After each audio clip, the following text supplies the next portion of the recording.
rising, the charts are bold. Daily bands rapping stories untold. Riding with rockets through the AI. Up we go, reaching for the sky. Every train home never dies. On the edge as the numbers fly. Checking the charts, midnight glory. Heartbeat thumping, another story. Green and red, flashing voices loud. Future kings standing on their cloud. Riding with rocket scooter AI. Up we go, reaching for the sky. Every train home never dies. On the edge as the numbers fly. The pulse ascending, mind on fire, never ending. Trees of gold, endless fight. Push on through the endless night. Flying with rocket scooter AI. Up we go, reaching for the sky. Every train home never dies. On the edge as the numbers fly.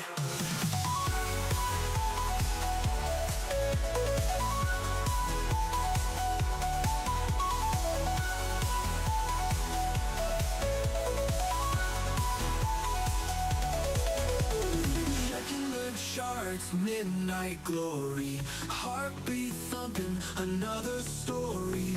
Green and red, flashing voices loud. Future kings standing on their throne. Checking the charts with AI. Up we go, reaching for the sky. Every train home never dies. On the edge as the numbers fly. Checking the charts, checking the charts. Midnight glory. Sanctuary in awe, it's blending. Mind on fire, never ending. Dreams of gold, endless fight. Push on through the endless night. Push on through the endless night. Push on through the endless night.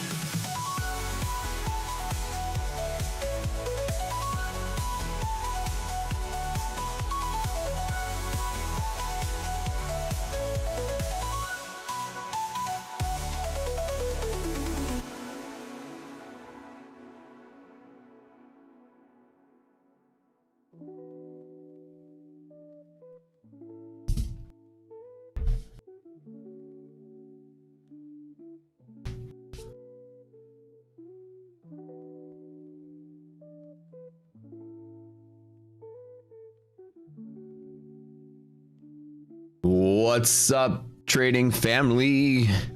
Welcome and good morning. Let's go. Market collapsing overnight. Look at that. Alrighty. What a morning. Market's dead. Oh yeah. Kind of noticed that. Did I buy puts last week? Gotta say. All right. So hold on one second. FundedNext. I'm gonna make that announcement.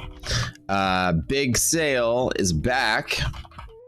40% off, plus no DLL, plus uncapped payouts. The big sale is back. I think you can use 6 uses is what they said. Use link in description.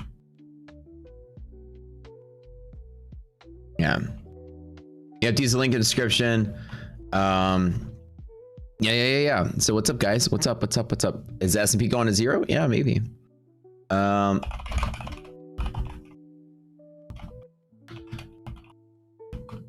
Giveaway bonanzas today. Because we're doing all this thing. We had the holiday and everything, and it's giveaway bonanza and lifetime giveaway today. Wow. Everything today. Crazy talk. And Matt's puts might be up a couple 100% today. We'll see. So we're out. Good morning, guys. Welcome, friends. My best friends in the world. What's up, Simon Alfredo? What's up? Let me get everything loaded up my charts here. Jonathan Jaded, SJD Rising. What's up, Simon, dude? What's up? Dog Style. What's up? What's up? What's up? Iron Tech, Shannon, Jake Steele, Illicit Garage, Leo, and the rest. Everybody. It looks like good morning, good morning, good morning. Got the 40K subs, and we got 40K subs yesterday. That was crazy, even though on top of it. I probably saw the market went back to bed. LOL. Yeah, getting a late start today. So yeah, I'm having. I also shorted yesterday, which is crazy, even better. Like pretty much right after the open, and that's like how it goes. Let me load this up here really quick. You guys, everything ready here? I kept attacking it.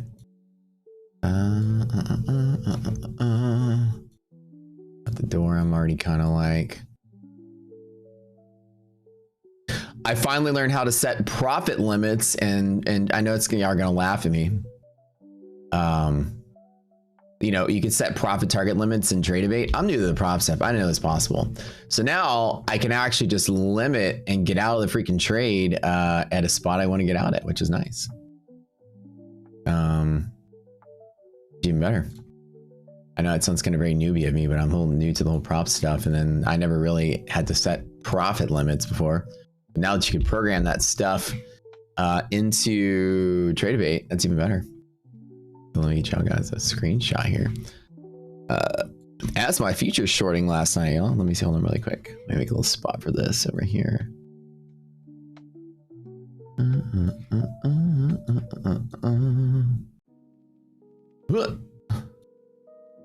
Oh yeah. Oh yeah, dude. It's already, and I'm already having like a 10K something day. It's great, man.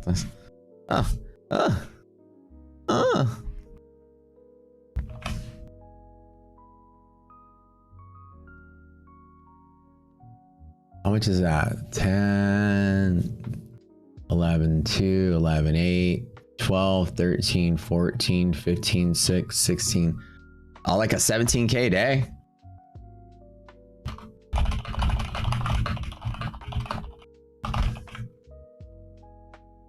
Dang. And I have the puts. Yeah, I was doubling down on that short. And I don't, you guys know me. When I tell you when I short, it's very rare. But yeah.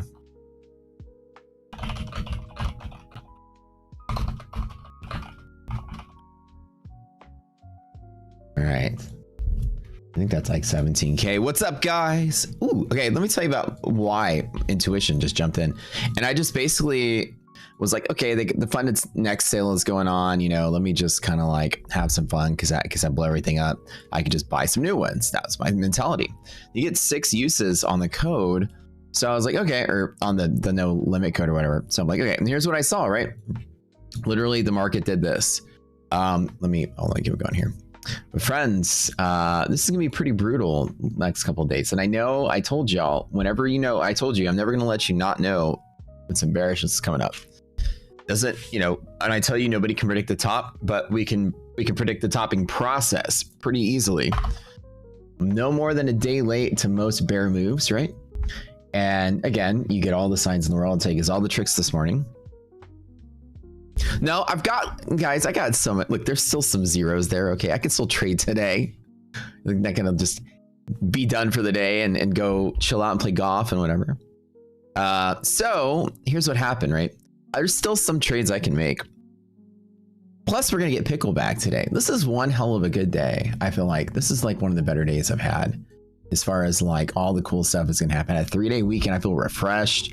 Got to play some Apex with my boys this weekend. Got to chill out. You know, vacation free from Pickle, but now I get Pickle back today. Idoc's leaving for the day. Thank God. No, I'm just kidding. Technically, she's leaving for the day though, but she'll be back to Pickle about lunchtime, I think. Don't tell her I said that. I was just kidding. All right. So market fell and opened and consolidated lower and just sat there like this for like 30 minutes. It was crazy. Or maybe like 20 minutes. And I saw that and I was like, that does not look good. And I go, you know what? Let me just go in and just throw some shorts.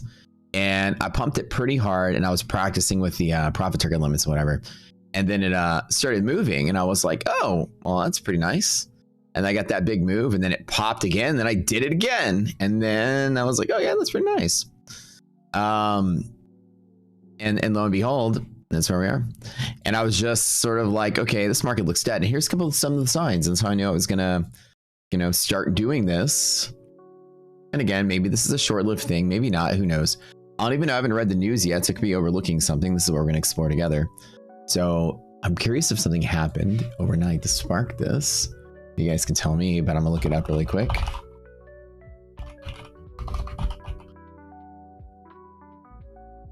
Let's load that up. Load that up. I didn't even stream yesterday. For the first time ever, I didn't stream on the day because I looked on YouTube when I woke up and nobody was watching anything. Nobody was streaming. Nobody's doing anything. And normally I'd be like, okay, here's an opportunity. I'll stream. But I was like so excited to just like roll back over in bed and go to sleep. And that's something I never do. Sleeping in past 7 o'clock in the morning. This is not normal for me. So, all right, load this guy up. Tariff news, always a tariff news. But in all honesty, you guys know what made the market sell off. You tell me. The tariff news might have been the match in the gas tank. But why was the gas tank open to the air? You guys tell me. Here's a training lesson for y'all. Why? Right, match in the gas tank. Clearly, more sellers and buyers, but like in a more kind of like, this is always just in kind of a more, what events or what created this sensitivity to the news? If we've talked about this before, yeah, right. VIX is on that side of the fence where that's possible, and the market can just, I don't even know what the tariff news is. I bet you it's pretty normal tariff news like we've had, but this time around the market's extra emo, and this is kind of what VIX Class teaches you. Now somebody paraphrase for me what the news was, because I'm gonna scroll around and see if I can't find it. Japan, let's see, I don't see anything anything red.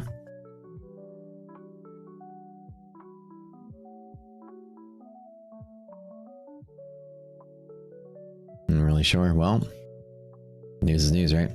Trump fired in the wrong direction. Yeah, right. So anywho, took shorts on top of shorts, and I had puts last week. Now remember when I started structuring my puts, couple things, right? We're going to talk about this. We have our greater market indicators, and let's just pop up like a daily trend on NASDAQ. How about that? Let me show you guys exactly why I did what I did. All right, so you guys remember, you're like on the wrong chart here. Let me make this bigger so you can see that.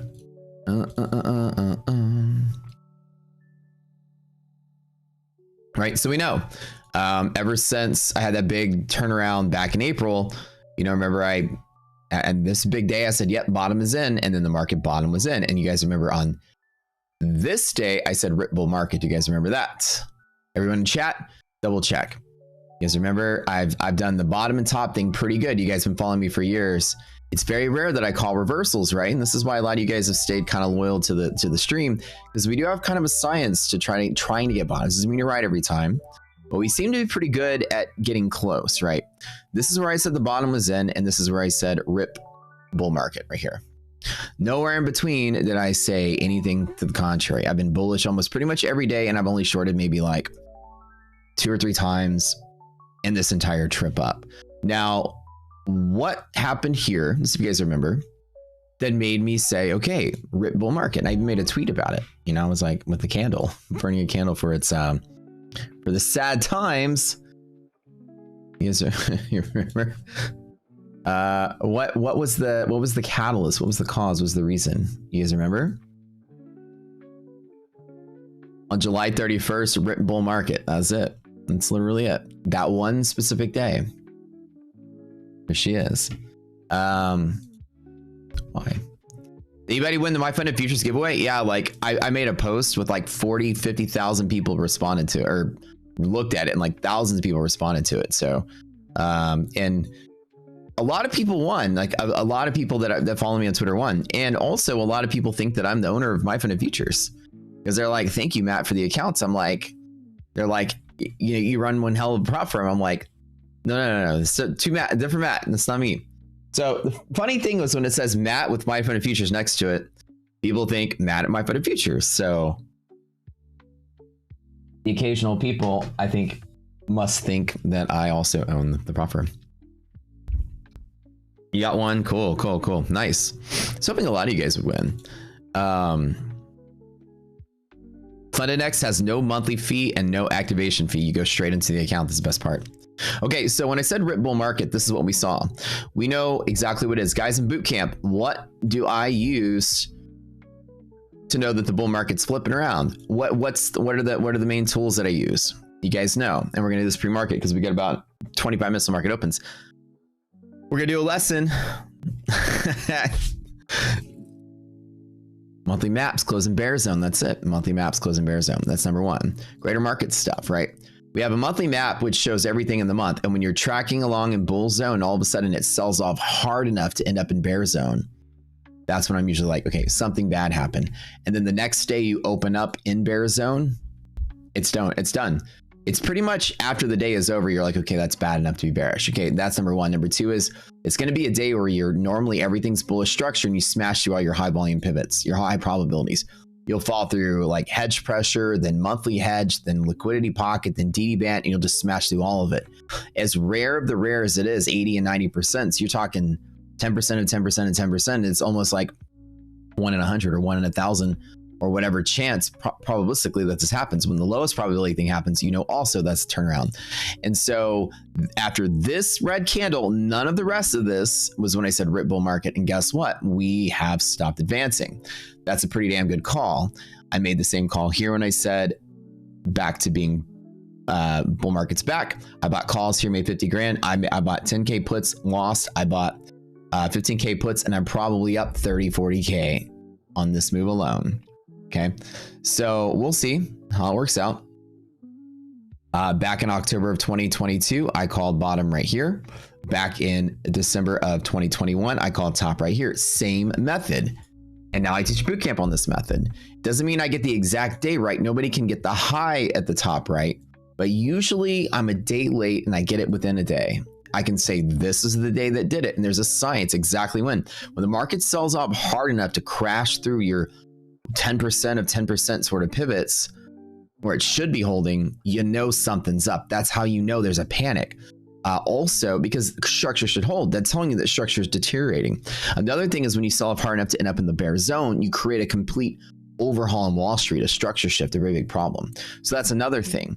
Why I loaded up on puts is because we had that particular effect happen way back in the day, right here. Back in July 31st. And back in July 31st, the market sort of stabilized for a little bit.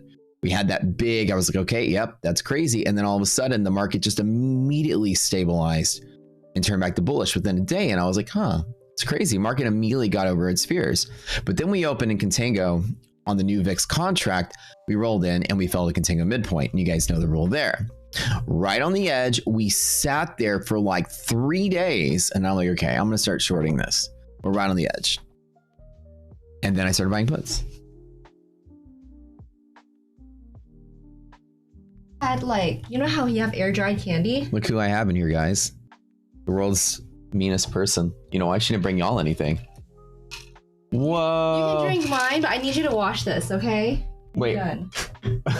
Before I drink it or after it? No, after. Oh, I thought you were like, I thought you told me I need to wash it like before. No. Oh, okay. And then collect all of your thermos and bring it down. Like, that's annoying. She didn't bring anything for you guys, by the way. Okay, How many? so have you guys ever had like freeze-dried candy?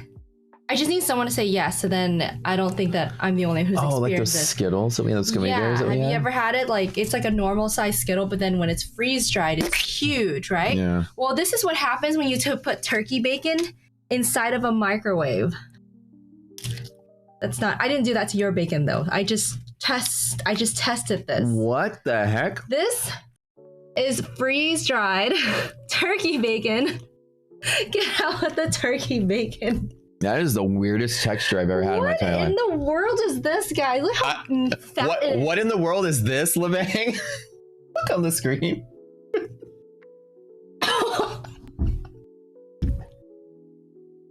Guys, what is this? The rest of shit is right here. Just saying. Hold on. All right. It doesn't look any better. No, now it just looks like. Why are you still eating it? Do you like it?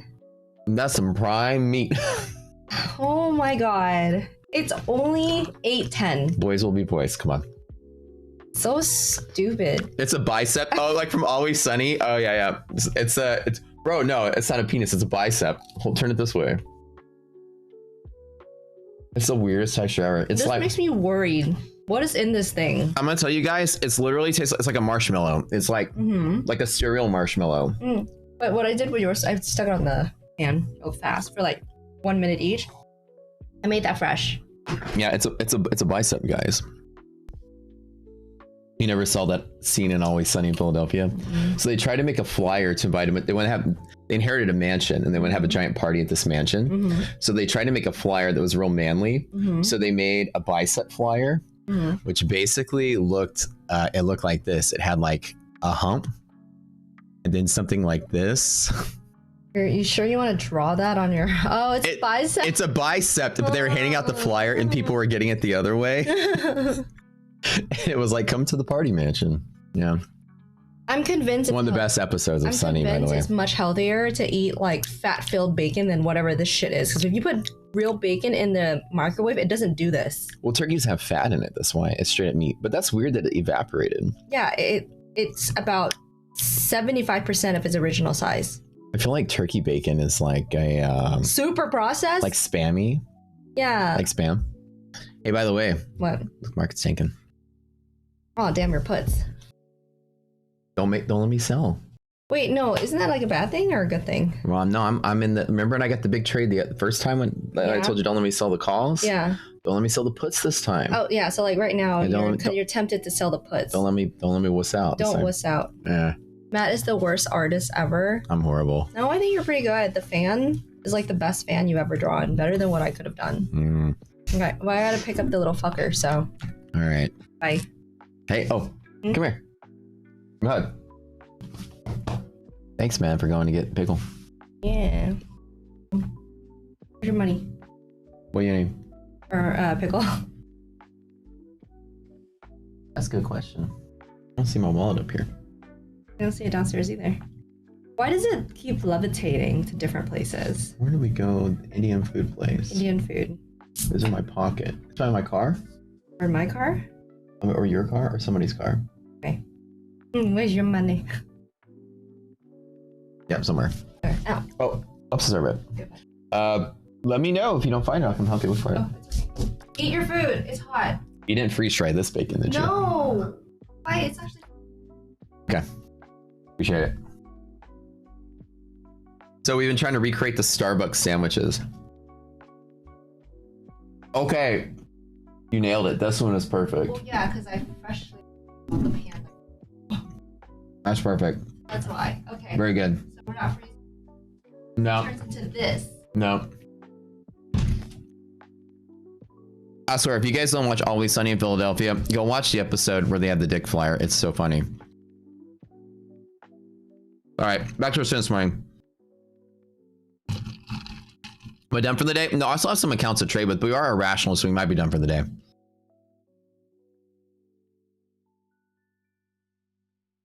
That was so funny, you guys.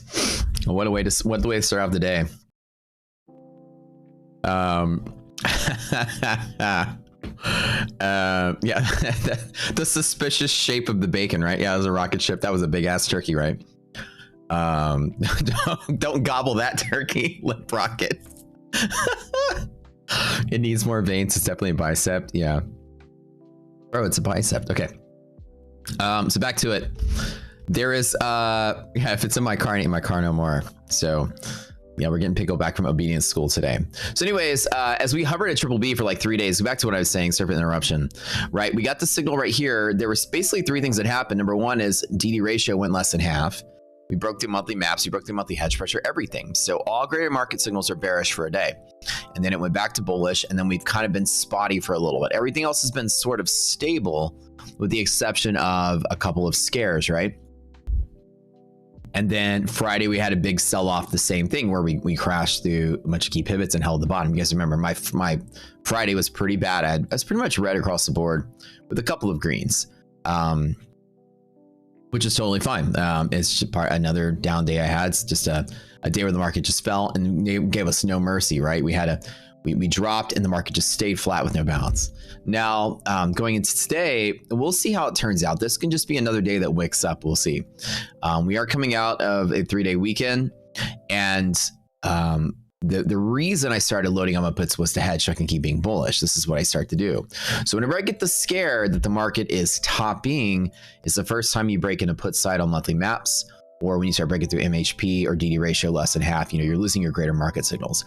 And then I wait, and then I wait, and then I wait, and then I wait. And then the first big green candle that I get that closes green and solid is I buy puts at the last possible minute. I'm talking 3:14 p.m., a minute for the options market closes.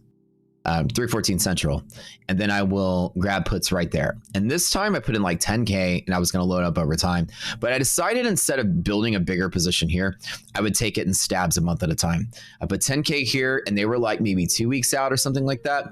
And they basically expired wordless. And then when this all happened again, this happened. We were above contango midpoint on VIX. We hovered there for like 3 days on that Monday, Tuesday. Here's the Monday, Tuesday, right? This day right here, when we fell, right there, I loaded up on puts. We hung there for 3 days. I loaded up again, and then that's it. So at the end of this day, you guys remember, this was a Friday. Right at the end of the day, I bought the puts. And then 2 or 3 days later, I grabbed a little bit more. And then that's it. And then I'm holding on. And they're not really that far out. They're just about right here, which is 550 QQQ. Which is probably very doable now. And if it happens, then it's a pretty decent run. Other than that, I mean, I think that this was a pretty interesting setup because we fell to triple B and the market just held there. This is why I decided to start taking that stab. We're getting those scares and we're starting to have some shaky, wobbly indications. Friday was another day like the 2 Fridays before that, where the market just fell and didn't bounce back up and we lost all of our key pivots. So inside of here this morning or overnight, whenever I was watching the market just shake around right here, we opened up and pushed right up above it. And I was like, well, let me just go ahead and, market open, fell, consolidated lower, VIX above triple B. I said, fine, I'm just going to short it. And I very rarely do. I tell you guys, when I short, I usually have like a lot of suspicion and a lot of reason to do it, right? So anyways, education sesh over. That's it. But let's get ready to go. Let's load up the, we're outside of DD bands. I'm sure it's probably a catalyst active, all the good stuff, right? Matt is a good artist. I hope so. The one when the gang leaves town. Oh, when they were going on the road trip. That was a good one. All right. Let's double check. Let's check risk interval. Let's load up everything on NASDAQ. Let's do that first since we're here. I would say 210.25 and we can just mark where it started. I would say, let me get my drawing tool here. Let me show you guys how to mark a catalyst real quick. We're going to have that class today, by the way. So don't forget to miss that. Don't miss that. Sorry. Don't miss that is what I'm trying to say. Okay. Shorting Russell was fire. Oh, dude, it was absolutely fire. Okay. I'm excited to see how this market plays out. Let me go ahead and mark.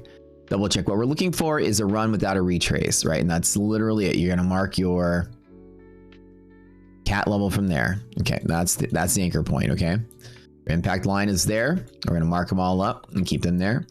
First thing you're going to do is you're going to mark a red line, just like so. Then we're going to measure 210.25 from 423. That leaves us at 213.35. Put a little mark right here. 23, 213. What? Yeah. That's scary. I didn't come back up here last night. Oh. Pat you down. Is it my wallet? Were you wearing these pants? Yes. Oh. I don't want to distract you. It's okay. Alright, do that. Be back, guys. Hold on.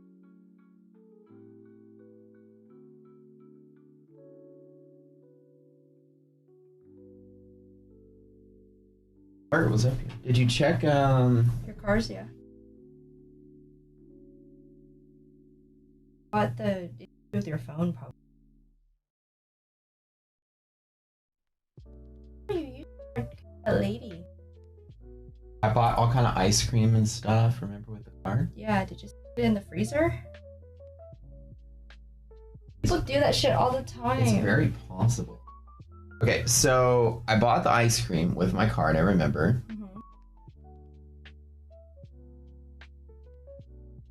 Like in your car. Sides of the seat, everything. You don't usually take out your wallet inside my car, though.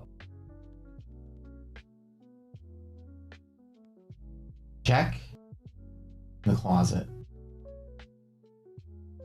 All my shelves and stuff. Like where my clothes are, or like around the place. Sometimes I'll just set it there and Okay. forget about it. Not here. My wallet is missing. Where's her wallet? All right, so cat active below 213. We're outside of DD bands. Market's irrational. There is no opening setup here, right? So we're gonna kind of just chill on this for a little bit. I'm gonna mark this with a little tag that says cat active. Sit. You will thank me later if you are in the boot camp. These are some really solid. I know it sounds unsexy, not like what am I gonna do now? Right? The idea is that this is where the market gets a little scary. VIX flies out of control below that cat active line. Let's do one for S&P. I always misplace my wallet, man. I always put it somewhere. I don't know, the last thing I bought was some ice cream yesterday.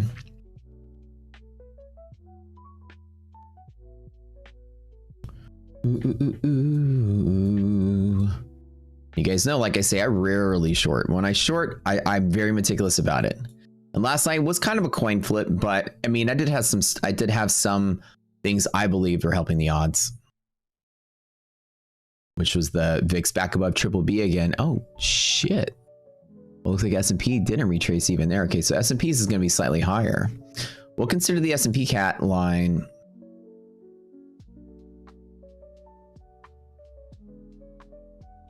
Even from higher spot 5850. So 1410. Oh shit, that's literally right outside of D bands. Okay. Okay. Move that out of the way. So cat active on this side as well. Goodness gracious. All right, here down to there. There's the retrace. We'll do that later though. Okay. Okay.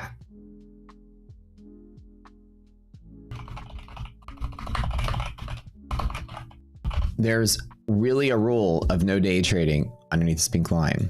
The market can speed up, get a little crazy. I'll tell you exactly what can happen. As soon as you break through that pink line, you'll start to see that the volume will start to pick up. Let me show you guys some cool tricks about catalysts. You see how accurate the risk interval is at Rocket Scooter? I'm about to blow everybody's mind. You guys ready?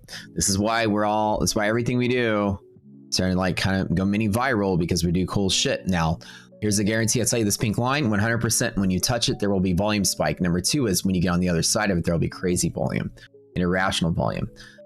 So let me show you what irrational volume looks like. Exactly at 6412. You guys notice something? Hold on. You guys notice something on the screen? Tell me you see it, right?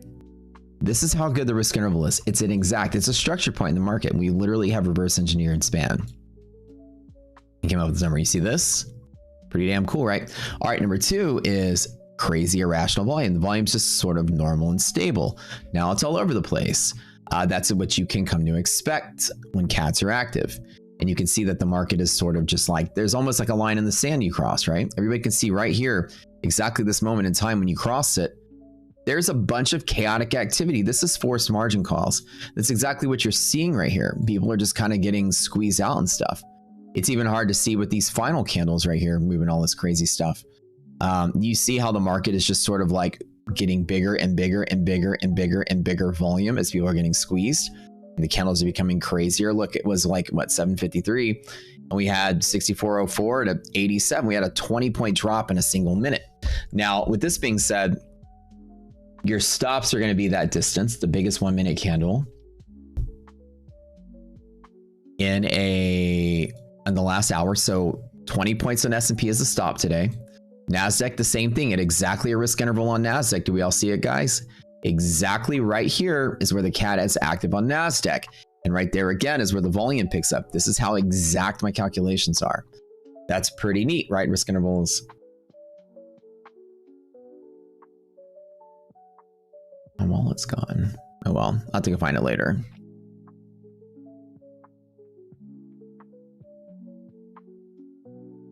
Where did I put it? Did I buy anything up here?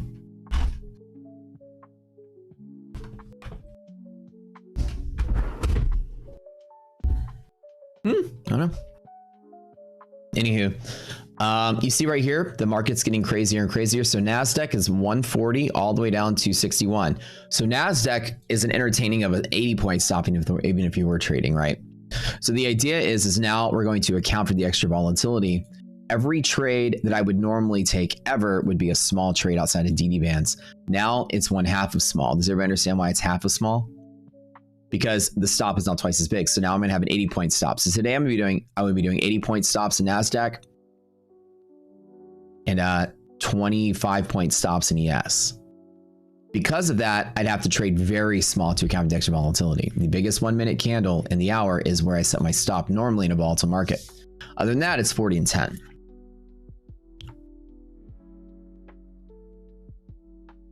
And monthly maps are showing volatility this week too. This is true. So everybody understand, number one, no trading when the catalyst is active. The market can actually speed up. And this is another characteristic of a catalyst is the curvature of the selling. You start to see a massive short squeeze start to happen, which is an inflection point. It's pretty neat to see this. Again, we like to show this off. Even Tory trend lines would blush. So let me show you what it looks like. I teach this class so often, every single time it always works. Watch, I can draw a straight line from here to here. Does everybody see? The trend line is relatively a straight line, right? There's a bounce, there's a bounce, there's a bounce. It's just kind of like gracefully, linearly trending lower. But once you break through the cat line, it's no longer a nice, clean, little, beautiful trend line. It starts to have curvature to it. You see that? It's sort of like gets faster and faster and faster. And that's typically why we don't trade when a cat active is active either. You start to create this little inflection point where the market stops just systematically trading lower and structure is broken, and then it just freaking freaks out. Because the acceleration effect happens when the catalyst is active. If you trade inside of here, you're an absolute fucking moron. So let's learn how to not do this. We'll learn to practice market control today. And anything down in here may look good on paper, but all of a sudden, like since I opened my mouth a second ago, the NASDAQ has dropped 30 points. So the idea is we know it's going to do that ahead of time. We're smart enough to know this as a team. We're smart enough to know this is where the losers come in and trade, right? Wake up here and they go, let me try to long this or short this, right? Everybody tell me right now, you understand this is where the losers trade down here. You can prove the market is speeding up and crazy and all over the place. This is not going to be fun for anybody. This is going to blow up all your shit today if you touch it. Heard the message, right? Wake up with the cat active is the easiest decision you can make in your life. Hang out with me because we're doing giveaway bonanza. But imagine some guy that's so desperate and they're like, oh man, I lost all this money. Cool, I'm gonna jump in on the dip. And then they longed a minute ago and automatically they're all of a sudden down 40 points in like a minute, right? This is where the dummies trade. Don't be a dummy today. There is no benefit trying to guess the market down here. And let me tell you guys when my puts are up, by the way, before the market opens, just to brag. Let's see where my hedge is. Remember, I was hedging so I can long, not just to be short, but so I could be long. I wanted to hedge so I can keep longing the market just in case it tumbled. So instead of directly trying to short the market, I put a hedge underneath me. So I bought puts and I kept longing. And that was a fantastic strategy because the one time the longs didn't play out, like I said, which was Friday, the one person in chat was like, fuck this guy and his puts. I'm like, you don't know how to trade. It's another story. I have insurance under me in case it fell. And what a great plan. And I even told you guys the trade I was going to do a week before I did it. So this is why we do what we do. It's why I stream. You guys can learn something.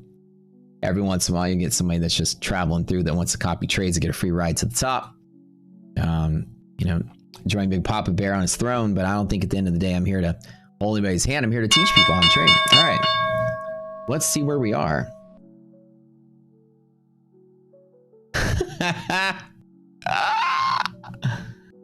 All right. Yeah, my puts are up 180%. Let's go. Let's go. All right. Well, that's nice. And that's just at the open, by the way. Yeah, so. Cat is active, market's dying. Jesus. Oh my God, 240%. What the fuck? Oh, well, the market's just dying here. Right? Catalyst is active, market's crazy. Yeah, all right, well, this is good. Let's keep going. I told iDoc to not let me sell these things. It'll be good. Okay, Cat is active. We're below DD band. Everything is just shit today. You guys know the rule. You're gonna get probably nothing to trade with. When Cat is active, the rule is no trading at all. I'm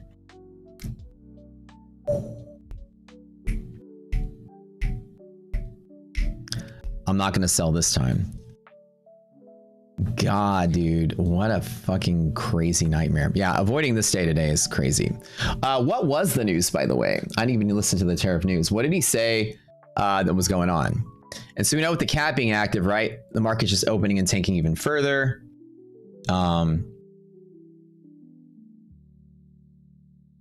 Absolutely. VVIX is at 100. Thank you for that. Let's double check this. VVIX at 100.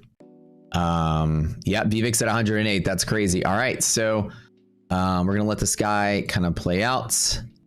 559. My puts are 550, so that's at MHP. Holy crap! What a day. Now the question is, should I sell and then redo it? No. Just tell me, guys, to remind me to say, don't be a wuss, Matt. Hold on to it. iDoc's not gonna let me sell. So US may have to refund tariffs. A court ruled them illegal. Oh, the Supreme Court? Okay. Is that what it was? Okay. So in this particular mode, we know CAT is active below DD band. There are no actionable pivots, even though liquidity maps do have something. I can take the choice to sit out. Probably everything's going to be pretty bad. Now I know we are gapping down. Where was the close yesterday? I don't think. Oh, the holiday has glitched. Oh, the holiday has glitched the conversion. So let's go to SPY and see where the gap is. So the I'll take a note of that. The holiday is not showing the close from Friday. So let me make sure I didn't take a note of this. So on the conversion, you guys see the close is missing. Let me put a note to mix that really quick.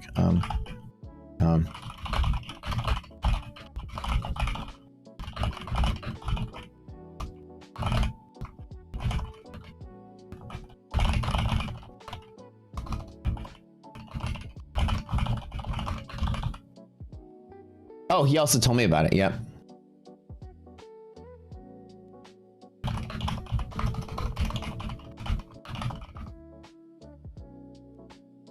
Dude. I think they said the illegal part of it is Trump's power to do that. Wow, guys, 240%. Wow, crazy. Well, the question is, and I can capitalize on all that volatility if it crushes though, and try again, or just hang on. What do you guys think? What should I do today? Should I just hold on?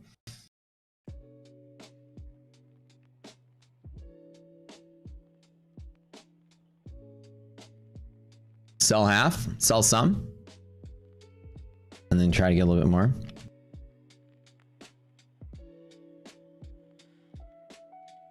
Or don't be a little bitch like last time. I'll sell half at the end of the day if it bounces. How about that? If there's any kind of bounce, I'll sell half. Remember, don't convince me to sell. I'm testing you guys. You can't convince me to sell, remember? You can't. I sold last time, and I told the story of how I left $1.6 million on the table. This wouldn't be a $1.6 million trade, but this could be a few hundred K. So my initial investment's worth. That's actually kind of smart.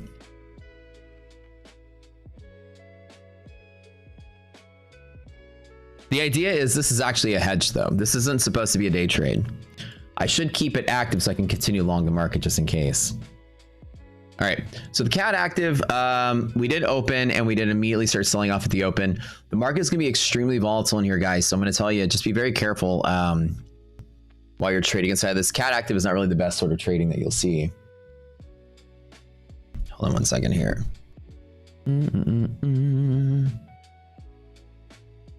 Okay. Let me do.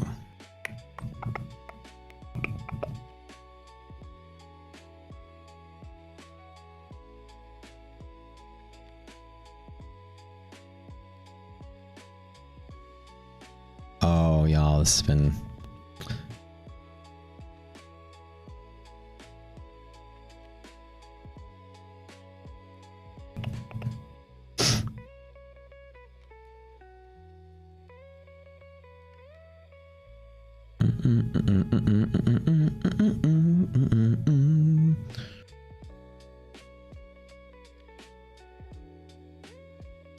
Remember, it might V up and rally today a little bit, so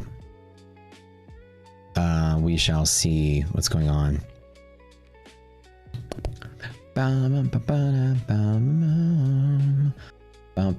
Guys, don't forget to smash the like button, friends. We got giveaway bonanza today. Yes, I'll be coming out in a cowboy hat and money gun and doing all kind of fantastic giveaways. This is the first of the month. We're doing our lifetime giveaway today. FundedNext, by the way, is having their big sale. Use our link in the description below. 40% off, no DLL, and uncapped payout back. It's back. It's a favorite sale we have on the legacy accounts. I'm pretty excited to see that. All right, so today, the only possible trade setup will be if we reclaim CAD active and DD band on S&P. That's stable again. Everything else is practically unstable. It will be gambling. It will be volatile. So we'll be very careful today. Let me double check VIX. Let me double check monthly maps, everything. DD ratio less than half, greater market. Let's talk about it. DD ratio less than half, check, greater market. Bearish, number one. Number two is SPY less than MHP. Not yet. So we still have saving grace down in here and maybe 630 to support this. Any other time, but man, we are way down in bear territory today. So S&P monthly maps, we got 2 of the 3 greater market bearish. We're still in a bull market, so we're still somewhat okay on the monthly scale. This could bounce up pretty good today, and we should be maybe okay. Nasdaq in the same boat, way back down below bear pocket. So we are definitely super liquidity pocket, bearish, monthly map bearish, everything bearish. Okay. MHP on QQQ, still decent here. There is bull pressure here, but when CAD is active, I don't like to take that risk. I really don't. Anything can happen. The market is extremely volatile. Those of you trading, if you are like, I don't care what Matt teaches, I'm gonna trade anyways, do yourself a favor and trade like on the scale of micros. But the ability of the market to move, 100 points in like a 5-minute period on S&P, on Nasdaq. The idea is you don't need 3 or 4 minis. Like you'll be passing prop accounts and blowing up prop accounts every 3 or 4 candles. The idea becomes if you are going to make yourself do anything, very small trades. I'm talking like a micro, if that, like not even anything. The market's going to move fast enough to really pay out very subtly, right? You don't need a big position to really do much.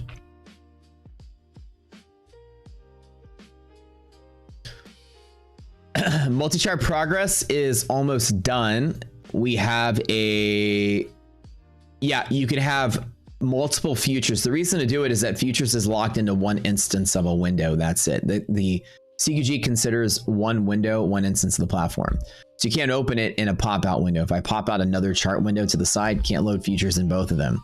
The idea with the split screen is that it's all inside of one window. So you'll be able to open S&P, NASDAQ, Russell, all of them in one go without having to flip between them. Yeah, or trading nanos would be good too. Guys, do me a favor and hit the like button really quick. Dropping some very strong wisdom for y'all today. You can do me a favor and smash the like button. We'd love that. Anybody trying to trade here is going to have a very hard time. Now, the likelihood of the market going up is more likely than down, since we've already having most of the down move. But I'm still not going to go in there and try to take scalpy bets off of this. If I did anything at all, it would be a micro. And let me just demonstrate how crazy it will be. Let's do one micro trade if we have anything at all. I'll show you that you don't need much. When CAD is active, usually the rule of thumb is to sit out and stay away.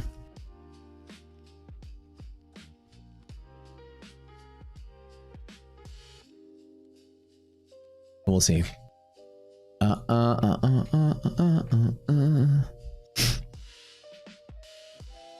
Particular trade setups we have today is if we break through 244 on the upside. 244 to red line is always a decent trade inside of here. We have bull long up off of hedge pressure, which is still sort of open blue open sort of thing. As you see right here, open blue open was a setup, but again, when CAD is active, I still try not to trade with anything substantial. Markets move too far too fast that I can get caught up in that volatility. Open blue open is it. If we have resilience greater than 0 on the 1A, I can go to gap fill, which we don't have resilience greater than 0 just yet. But this market is a little chaotic today. Whatever news that you said that they ruled tariffs, is that what it was? Illegal? Or Trump, not tariffs, but the Trump's. You guys tell me about, can y'all tell me what happened with that? Let me just Google this really quick. Court. Tariffs illegal. I guess this would be a Supreme Court thing, right? I'm totally out of the loop. Federal Appeals Court ruled that President Trump overstepped his bounds by his authority by imposing certain sweeping tariffs, declaring those specific tariffs illegal under the IEEPA. The ruling by 7-4 decision, okay, found the law did not grant the president power to levy taxes or duties in this manner. While the decision is a blow to the Trump administration's tariff policies, the ruling is not yet final. Expected to be appealed by the Supreme Court. So this is the appeals court. Okay, that was the one from today. That's not the old one, is it? Okay. So it's going up to the Supremus. All right. Yeah, we'll see. We'll see what the Supremes do.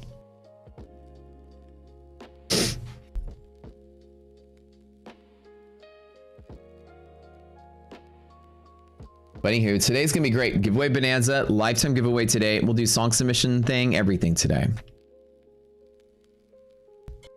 Morning, guys. Morning, guys.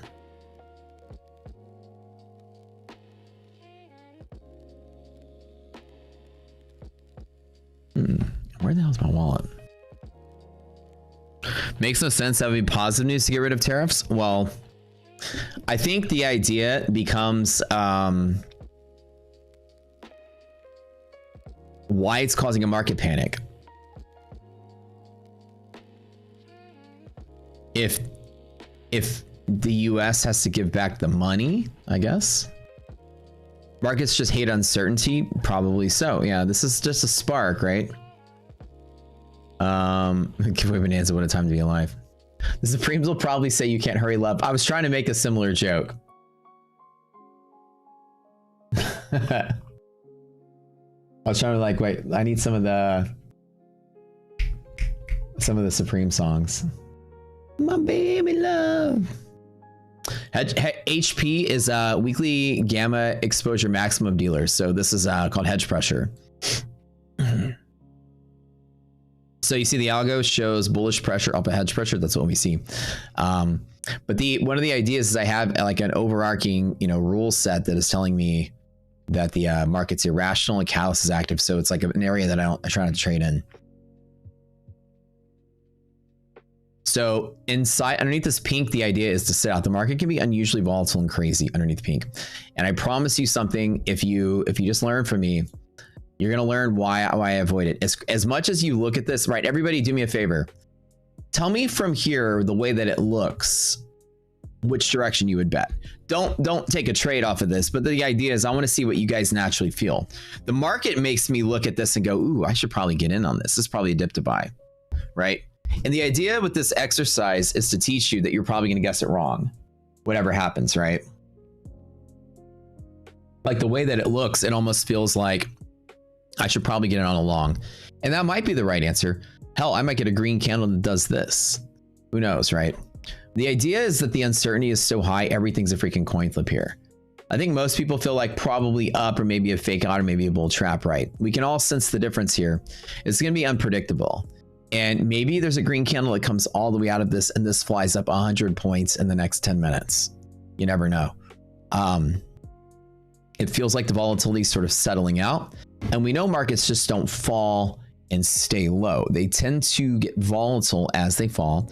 So we can expect some big Ving action. The problem is you don't know how big, how tall, how crazy the Ving is going to be. Now, again, we're going to double check VIX to make sure VIX is not in a risk-able break, which is not really that bad. It's about, we need like 3 points on VIX. So VIX is still pretty chill, but still, right, we're getting some big wick action like we normally will expect on these red days. So the question is this the red day that turns green and we have a green candle that ends up here? That's the question. And so what techniques do I have today to trade off of? Well, I have everything that tells me this is resistance, DD ratio less than half. I've got the idea that weekly rest is less than 0. This shouldn't be supporting, but it did. So we're having a little bit of irrational signals and the market's not really giving us straight signals. If we break above green, green is a play to there. If one were opportunistic on the long side, with this being less than half still, I would still only take it with a few micros, something small. But I mean, God, I'm like way up already. The last thing I'm going to do is go waste any of my accounts here to go in there and like be crazy. So this is like 40 points in a minute, right? You're going to have a really hard time trading when a cat is active by timing it right. You jump in at the wrong spot, you can lose a lot really quickly. So a little bit of market pushing slightly higher. Yeah, like one would think that tariffs being ruled illegal would be somewhat perceived as bullish on the market, right? Great for inflation, great for rate cuts, great for whatever. But it seems like Wall Street has a different idea about that. The sale remain red. It'll be a choppy red day. Yep. The big sell probably ended. Yeah, probably so. So we'll see what happens when European markets close. This is the real answer, right?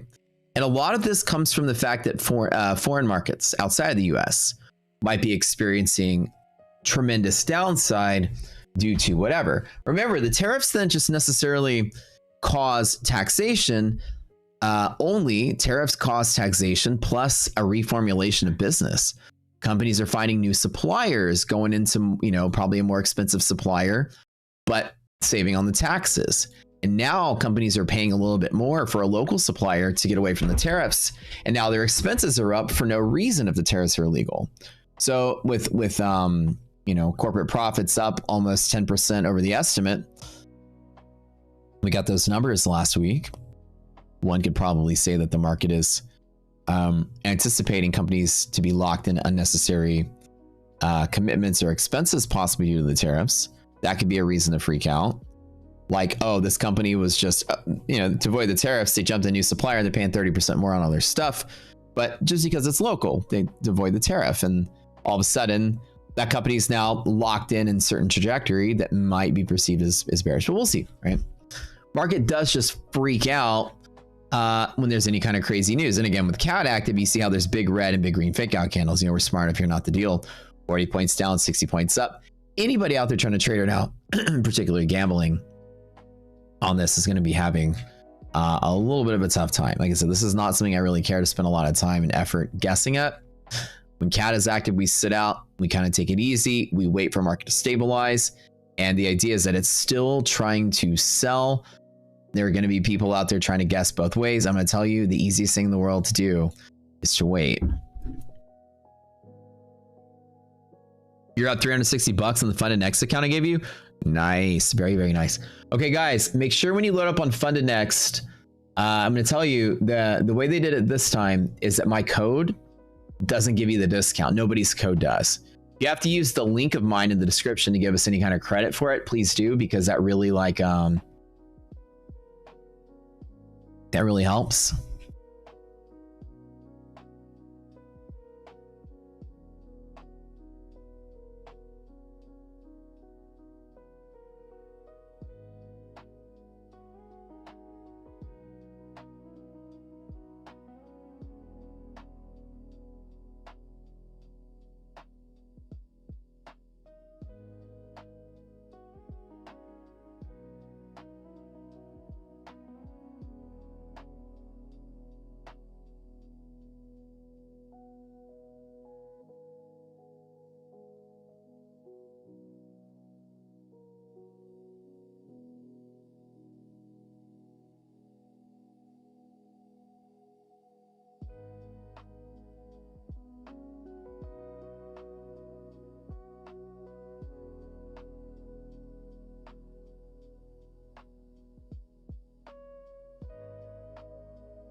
And I don't understand. I think maybe sometime in fucking year 2027, FundedNext will get a fucking sale right. I swear to God, every time they drop the ball somehow. Now they're like, wait, you got to use a link and a code now. Again, I don't understand. I love the company so much, but every sale they drop the ball somehow. So anyways, you got to use a link, click the link, then type in another code. It's what a chaotic nightmare. But anyways, that's the rules. You got to use our link in the description and then type in a code called no limit. How crazy that is. But anyways,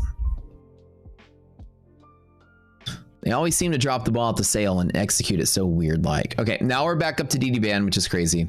I'm curious to see if the market does actually find any buyers here. Nice little wick action on that. A little overreaction to the tariff stuff. And we'll see if this creates any kind of opportunity.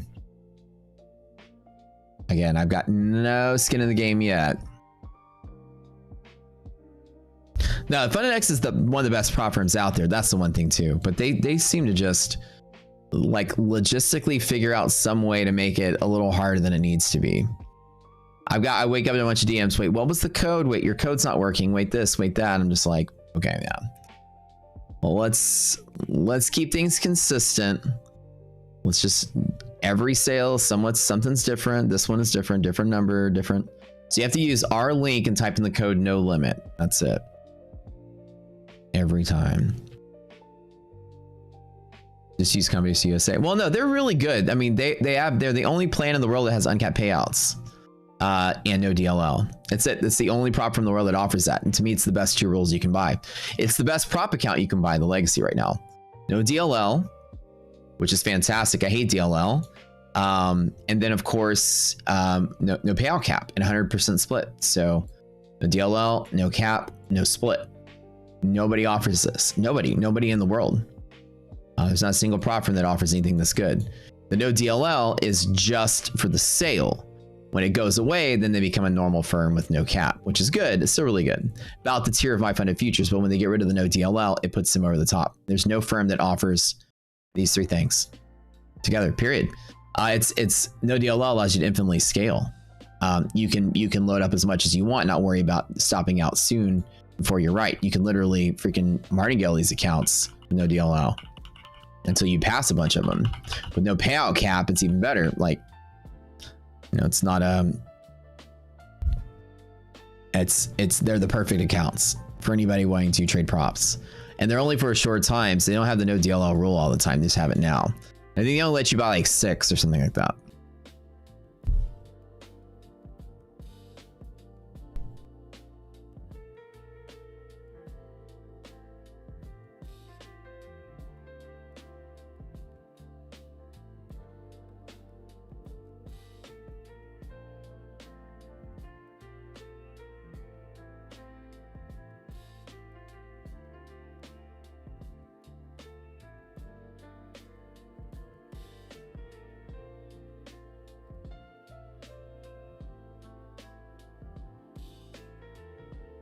But yet every time they have a sale, it just becomes somewhat of a mess. But for you guys, it's a couple extra steps. My customer service, everybody's like, Rock, it's not working. The code's not working. Code's not working. So what you have to do, you have to go use the link, click the link, and type in the code no limit. Hook you up. What am I supposed to be doing right now? Bum, bum, bum, bum, bum. Back in DD band. The question is, are there long opportunities here?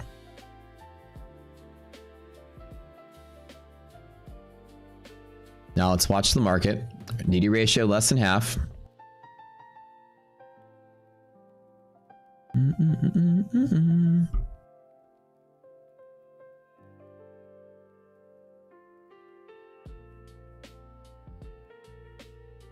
One second.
Yeah, so a lot of people had the issue with my funded futures as well. Kind of also dropped the ball on that one particular giveaway that they did for some people. Like, you guys got the code, but it's not working at checkout. We'll make sure we get that honor for you guys. Like, I'll get with them if you guys, like, don't worry about the expiration. If it's not working, no, it'll be a horrible PR event if they get this big giveaway and then something keeps it from happening. Clearing out cash makes no sense why a checkout code wouldn't work. That to me is very weird. That should have nothing to do with the form you fill out and send to the website when you check out. Yeah. So the MFF, you have to click the link in the email. It says so in the email. There you go. Look, there's some additional instructions. Maybe you guys aren't checking that out. Click the link in the email they sent you. The code didn't work, but the link did. No shit. So you have to click the link. Is it so that they're not crediting affiliates for the sale? Is that why they did? Is that, you know, when they do this? To click a link, the clear out. So basically what it is they're removing the cookie for the affiliate. That way you're not stuffing your cookie into this billion sale and giving everybody, automatically giving you credit every time they check out going forward. I bet that's what it is. The link worked? Okay. That's really weird why like the prop firm wouldn't just let you just type in a code. So I think from there, no, they're not doing the cookie thing. What they're doing is it's a link to check out. Okay, never mind. Forget it. Forget what I said about the cookie thing. They're probably just doing it so that they can, instead of giving out 1,020,000 codes, they're just letting you to subscribe to a unique link. And the unique link is quote unquote the coupon code. Yeah, that makes sense.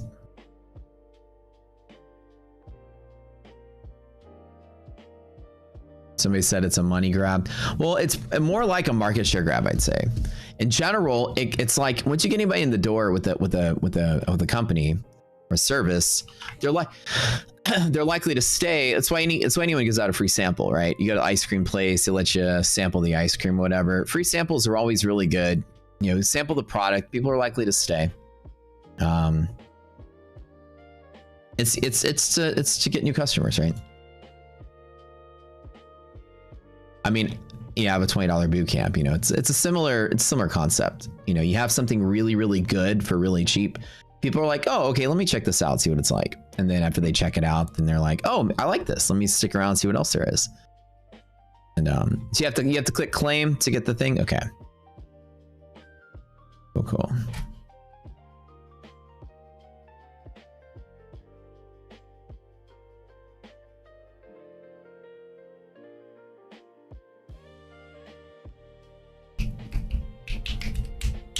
So DD band ratio resistance, DD less than half could be a short setup from here.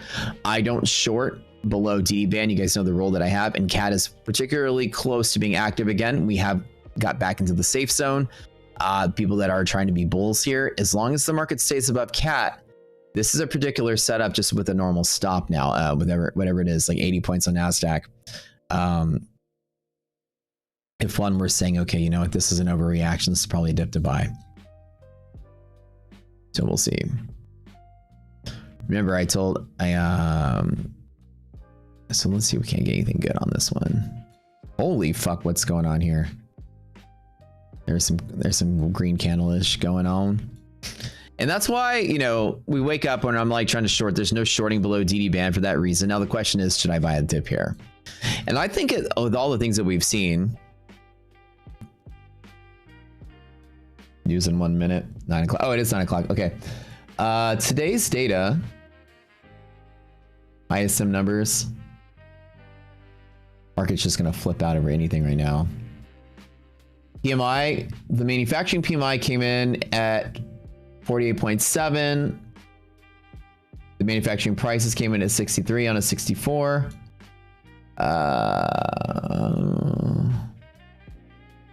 Prices are down. The index is down. Dang. Okay. So we had a quickie little 15 point move in S&P. Back above DD band, which is good. CAT is no longer active on the S&P. Let's see what this does. There's probably a lot of people that are going to wake up today and be trying to short this. You, me, and everyone else knows is that in this environment, I'm like, where do I buy the dip? And the reason, I have puts so I can continue to hedge my activities. Well, the question becomes, can I still take a small long right here at DD band? And the question is, yeah, the idea is I can still do that. I might just want to have my appetite to take micros today just to see.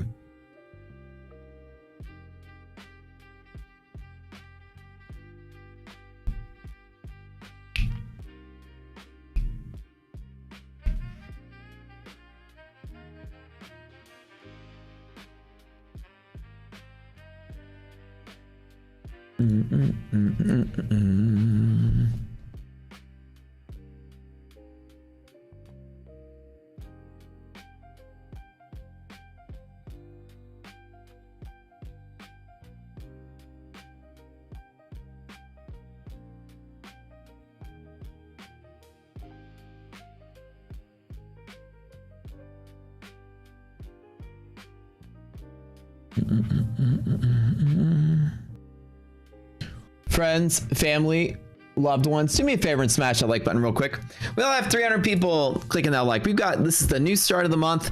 We have tons of things to give away. We're going to do giveaway bonanza today. Does Rocket Scooter have historical DD bands? We technically have them, but they're in the server. We haven't built historical data to be displayed yet on the display side of things. Not yet. And this is part of the infrastructure change that we're going to do. Oh, speaking of infrastructure change. All right, so guys, I've got 3 big meetings today. Let me explain to you who they are with. You're going to have to watch the first little bit of the boot camp video by yourself. I have a meeting with a major prop firm about integration with Rocket Scooter and major prop firm and more of an official arrangement. This is huge for us because if all things progress in this path, whether it's this firm or another firm or whatever, our tools could be inside of a platform with more features.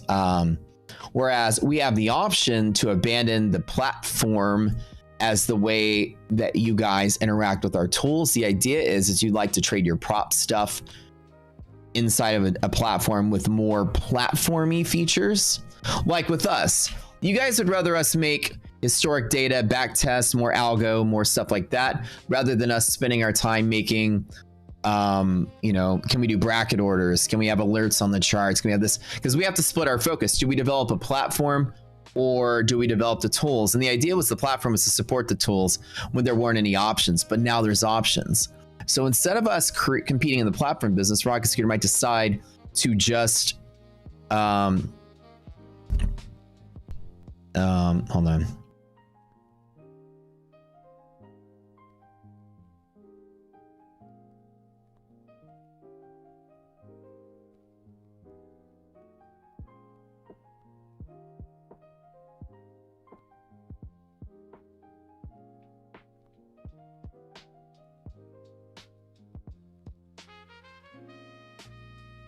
The idea, well, I mean, even if you're not trading props, a platform's a platform, right?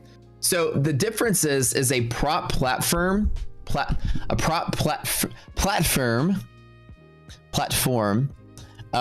would have the resources and desire to build a platform. And again, a platform wouldn't just require you to trade that prop firm. It could also be informational, just like Rocket Scooter, something that you just have open and that's it. You know, and the idea would be if obviously the platform allowed you to connect to multiple props, it'd be even better. Even if it's that one company's prop, would be better. Hell, if every prop firm company, which I have that kind of inside scoop here, almost every prop firm company in the next 5 years will likely have their own platform. This is a new thing. So if our tools were in everybody's platform, basically you would just buy your tools here and then you could go to anyone's platform and they would just be there. That would kind of be the nice little goal as well. And the idea would be that we can kind of double up on the speed. We could focus just on all the stuff you want. We had to build a platform to get the tools to you. What does it require? Well, you got to buy data feeds for us and buy data feeds for a prop. You need to buy data feeds in multiple places. Another thing is we can't pump out platform features as much because we have to alternate between that and the tools. So the idea is that we can have an experience for you guys with more features, actively trading in the platform, and maybe even mobile app that we don't have to go out there and build. You don't have to wait for. Someone else and their resources will build it, and we'll just again be partnered up with them, and that's it. And yeah, even if you don't trade props, it might still be a pretty decent vanilla-ish platform, and a lot of them are built on TradingView just like ours is, so it wouldn't be too dissimilar from what you got. The idea is that you would just load up their platform and have all the same things there in a specific capacity. I had a major prop firm reach out to me with this particular thing. The major prop firm reached out to me and says, you guys are one of the biggest names in the business. You have one of the biggest software algorithmic packages in the business. We'd love to put your stuff in our platform as our flagship thing to have our platform stand out from everyone else. We want the best of the best, and we think you guys are the best of the best. And how would you like to have your stuff featured inside of our platform in an official arrangement? Is it Danny? Is it Fun and Family? So you wouldn't have to pay for the platform. That's the best part. The idea is that their platform will likely be free, like a Tradevate. You just load it up and then it works. Ideally, what the prop firm's goal is to have you maybe buy their prop products and then trade them inside of it. It's like Top Step X, right? You don't have to trade inside of Top Step X to use Top Step X or Project X in general. So when I get all the information, the idea will be can it just be an informational platform that loads up? You don't even have to trade with them. People can just use the platform for free and buy the data from them instead of from us. Right. The idea is Sir Buck. Yeah. And that's kind of where we were kind of sitting at, is like the questions will be answered today. And obviously the biggest question is, do you have to trade the platform you have to trade for it to work? And ideally the answer is probably no, because the idea is to get, if you were a platform owner and you wanted people to use your prop service, right? The idea is to get people in the door with the platform should be free, apart from buying data. And then you can market to people, hey, also use our prop service. But there would be no reason to forbid customers from using a platform just because you're going to make them trade inside of it as well. It's smart to have a platform informational only as well, because it's better for customer funneling. And when I talked to the prop firm today, like an advisory sense, because we're also a company that builds trading platforms for people, so we have a whole staff for that. We can advise on the matter and say, if you don't have this plan, this should be your plan.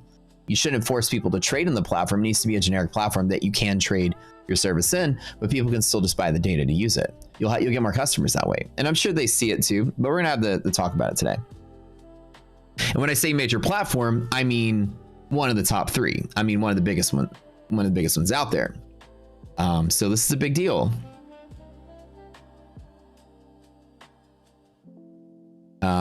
We'll see where talks go. As I'm telling you, we were approached, and the marriage idea sounds beautiful. For you guys, you would feel nothing different. You would load up and it would just be a different looking screen with the same shit on it, which is great. same modules, same tools, same indicators, same everything. It would just, you'll wake up one day and it would be somebody else's thing with a few more features, and you could log in, connect to your prop account here, trade in this, blah, blah, blah.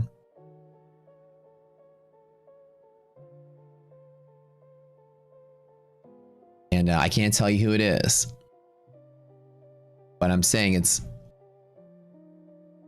a big one. Same lights and everything. So what we would operate if we did make the change would be a license server. So essentially we already do this. You buy your tools, we give you a license for them to show up. All we have to do is point that license server to a different IP to where the license server allows your tools, or sorry, not our license server will have to talk to a different UI. So their platform would ask our license server, hey, does this person have access? Okay, yes. Okay, show them the tools. So it's just a light switch to turn access on somewhere else. So you guys wouldn't know any difference, but I'll tell you who it's not, and it's not Top Step. So that's it. So hopefully the talks go well. I'm very excited about it. No, it's not Top Step. Everybody's like, I hope it's not Top Step. No, not Top Step. Okay, we are fighting the cat active line right at DD band again. Remember, I don't short down inside of here. I just wait to see if something better plays out. I'm watching the ratio, see if that gives above half. And it's very possible I can take a DD band long back up. But, you know, like I said, I'm not really sure about today.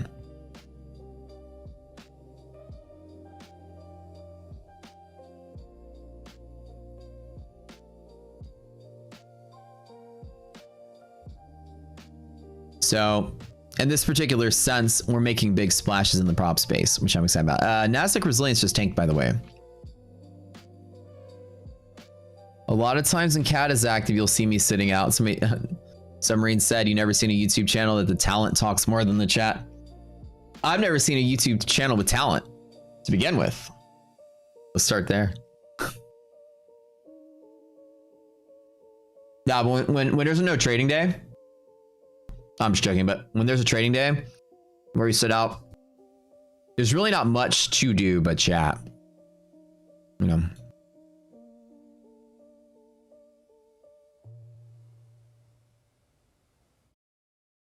Really. Okay, so the question becomes, can I take a long from here? The idea, the answer is yes, I can long from here with a stop. Probably micros. Res is dumping.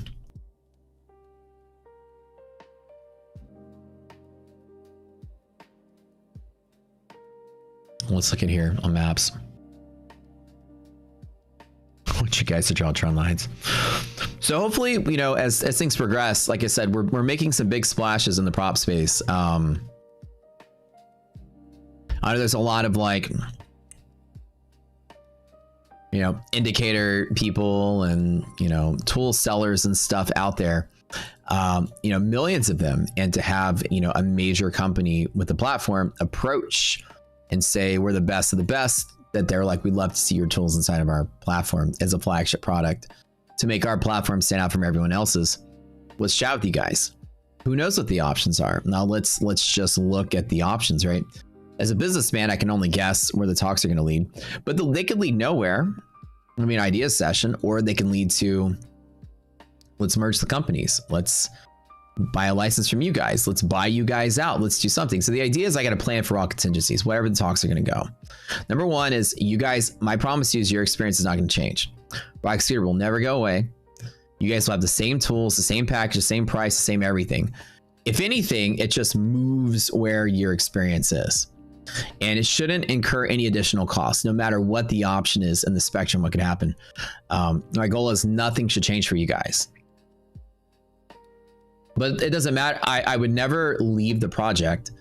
I would always own Rocket Scooter. I would always develop Rocket Scooter. I always build Rocket Scooter.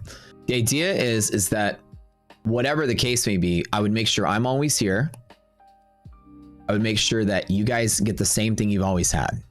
so that there should be no change. You still got me making stuff. You still got my team researching stuff. You still got you guys participating. The community will still be in the same Discord, everything. Nothing would change. The idea would be that the integration would be in a different place. That's no matter what happens, that's my goal. Keep it the same.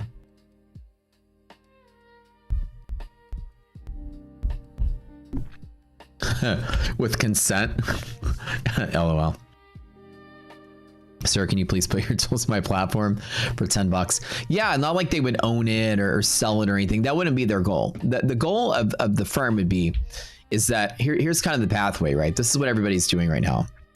A long time ago, Trade8 created an API that every prop firm built outside of. Rhythmic did as well, but Rhythmic slowly died out.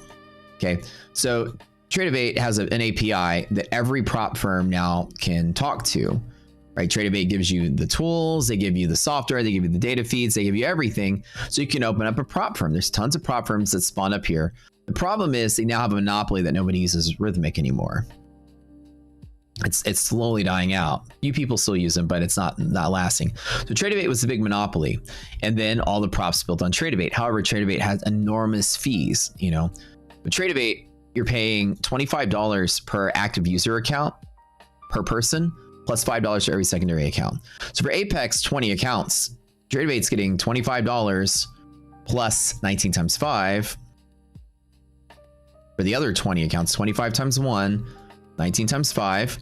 This is 95, 100. They're getting $110 a month per customer for every 20 accounts that you buy at Apex.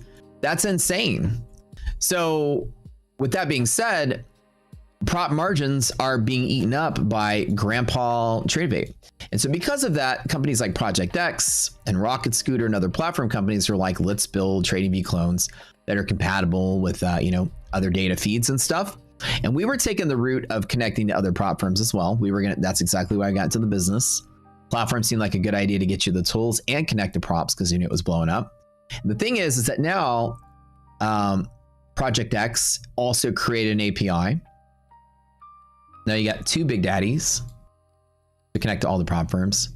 But then you also have a new growing trend that every other prop out there is going to be making their own platform to escape paying somebody a fee. The idea is that if you open up your stuff on Project X, you're also paying a fee to use their API and tools. You're basically using their prop infrastructure. So all the big firms are rich and wealthy enough now that says, why have such razor sharp margins by paying out a cut to somebody? Let's all not only build our own platform, but let's all build our own platform and our own APIs and then do the same thing.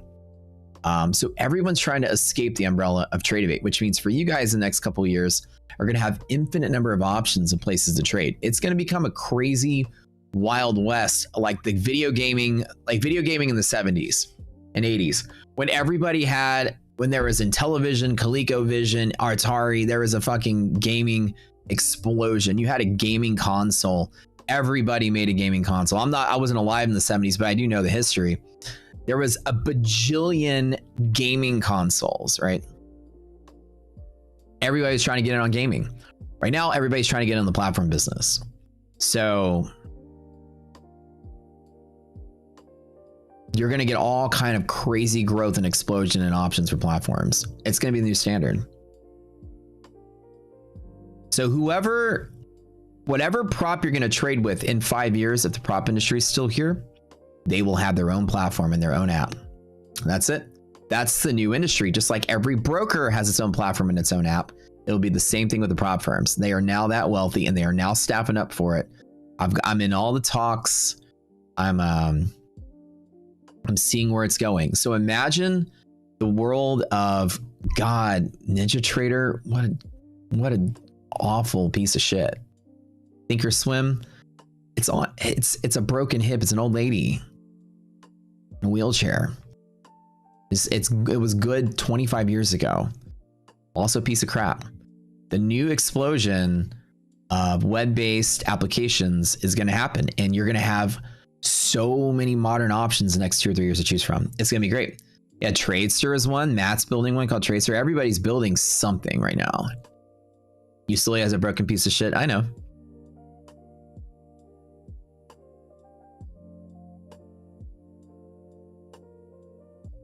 NinjaTrader I mean, in 2025, it's a single thread process. People who are on NinjaTrader have to go out there and buy gaming computers to run it. You have to have fast dual core processors. You can't even capitalize from a 24 core processor, you know, to multitask inside your system. You know, imagine having to buy a high-end gaming PC just to run NinjaTrader. Crazy. So Paddock was ahead of his time again when thinking of Project X. Well, yeah, but also so was I, because I was also approached by another partner to create something similar. Another prop company wanted to build a prop API 3 years ago, and we also almost got into the Project X business as well.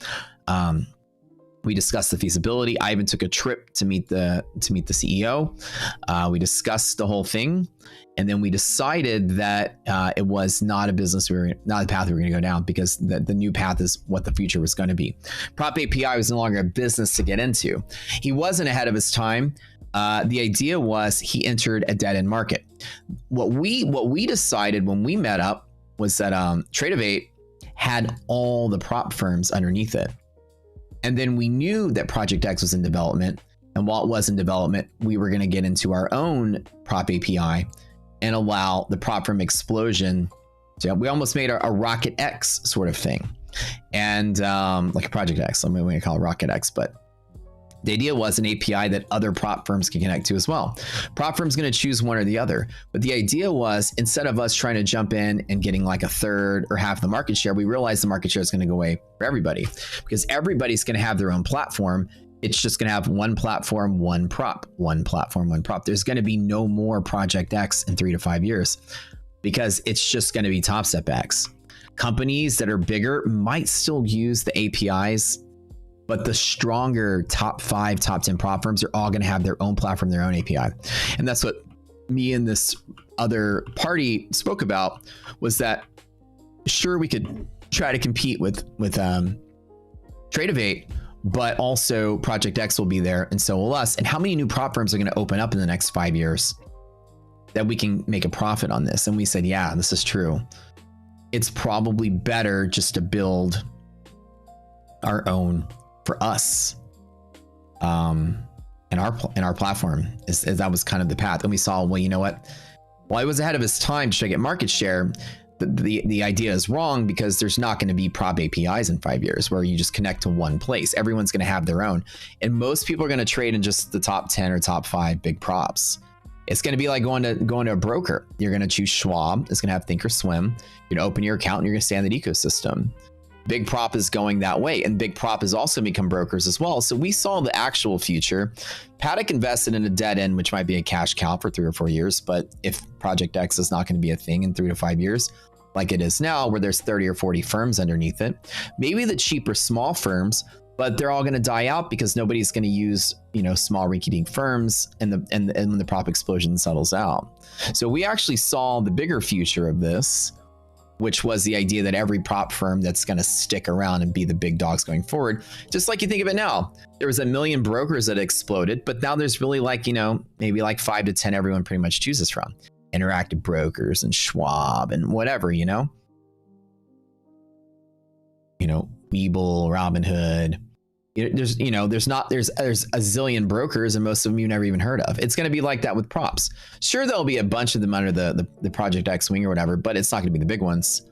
The big ones are all going to have their own platform going forward, and that's the future I saw, which was 5 steps ahead of Paddock. And I said, we can't get on this business because I'm going to turn a profit. And so the other party agreed when we chewed on that, and then we went back to the drawing board, because it's not a good idea to do that. So yeah, it's pretty. Do y'all like when I talk business talk? You realize I do a lot of business on the side, not just trade. I love being a businessman. I'm addicted to it. I want to grow at all costs, you know.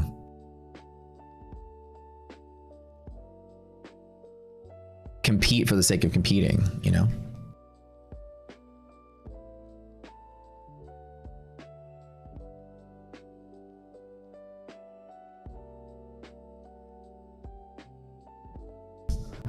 I possess the heart of John Rockefeller. You know what I'm saying? No matter what, win at all costs.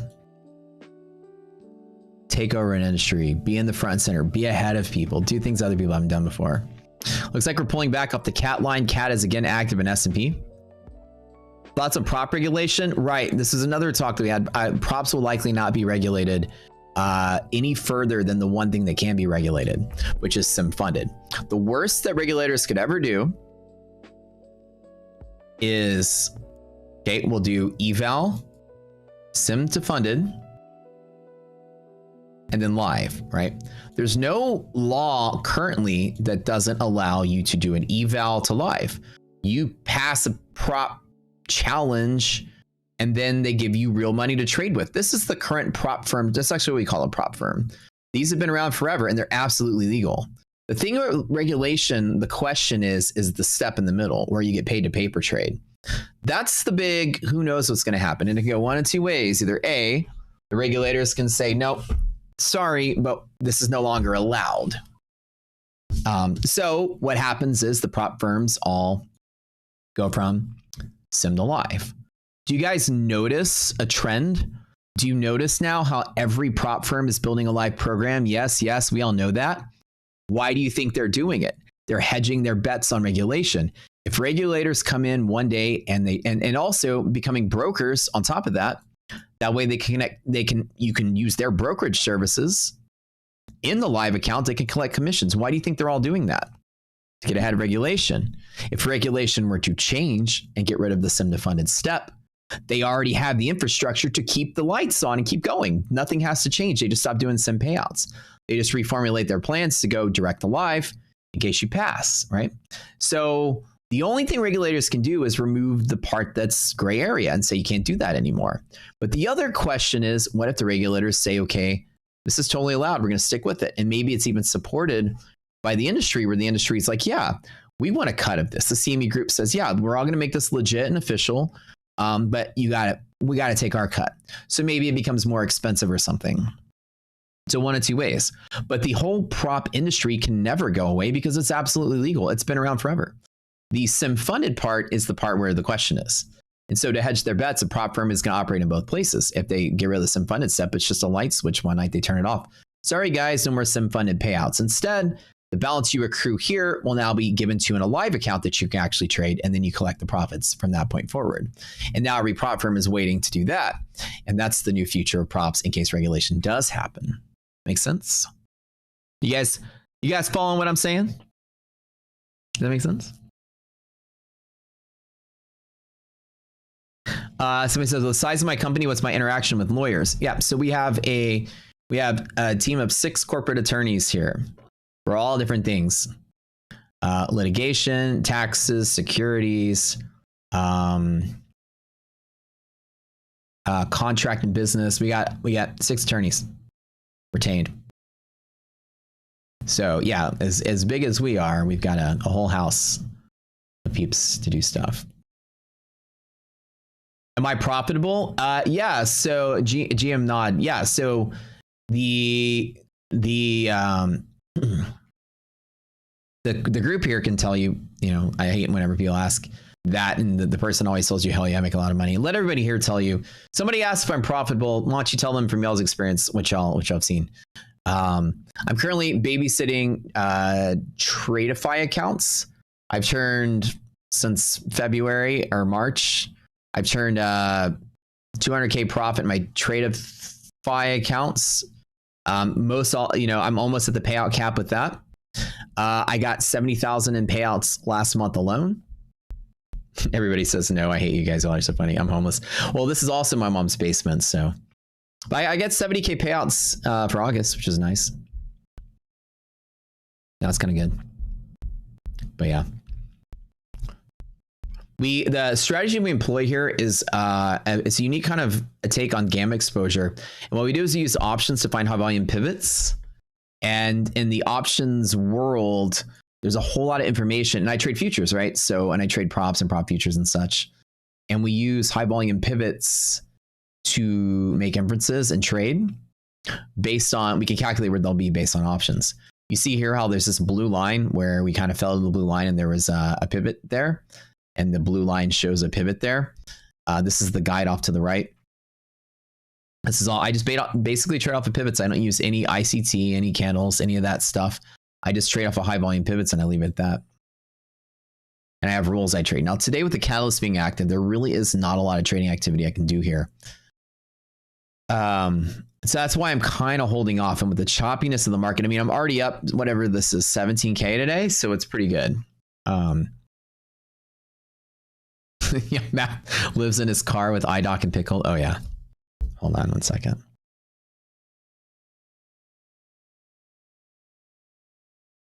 DM iDoc.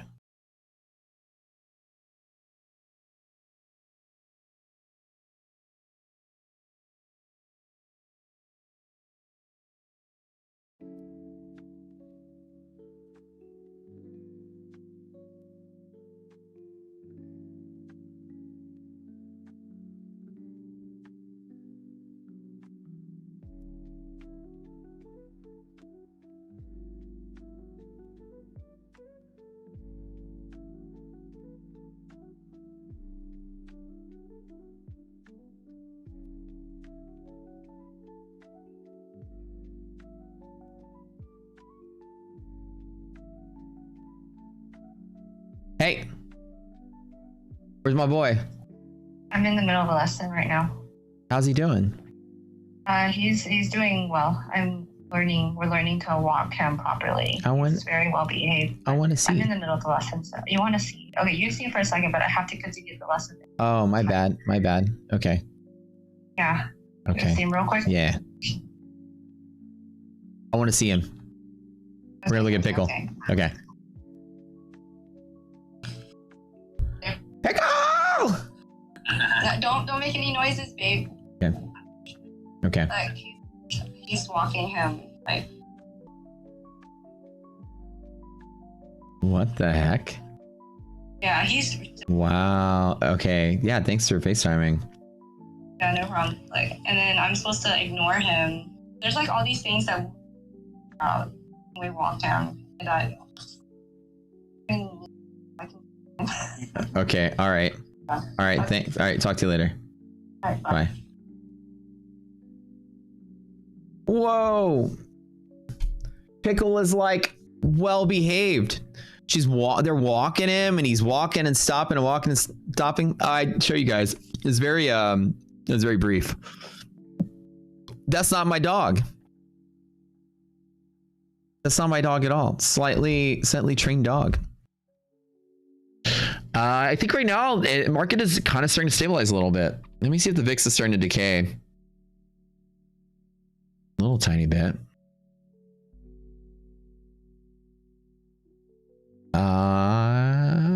Nasdaq is doing slightly better than the S&P.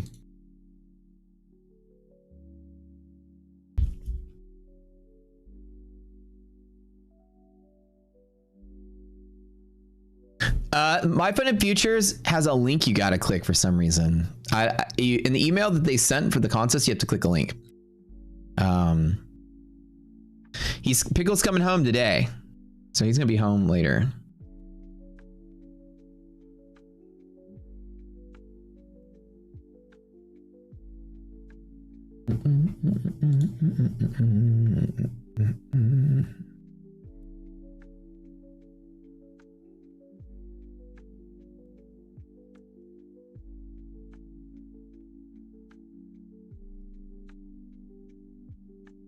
All right, so what do we think, guys? Long setup from here. DD ratio greater than half. I could put a couple micros on it. This is the whole reason I'm hedged. I shouldn't even need to do micros. I can probably do minis. Trade to where though?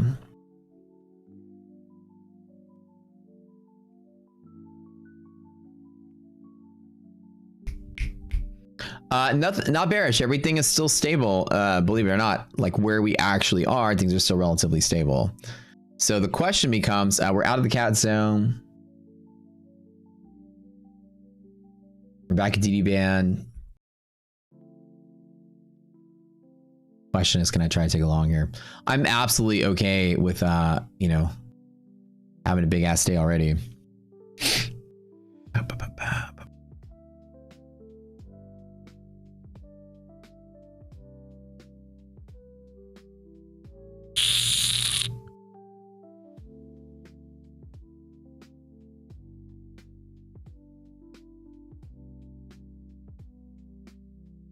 Yeah, that candle from earlier was a little suspicious, and then we kind of recovered back to here. So the market is somewhat stable up here.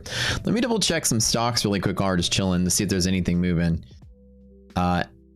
Stocks are still clean. It doesn't look like we've sold off really hard because the liquidity maps are all pretty decent.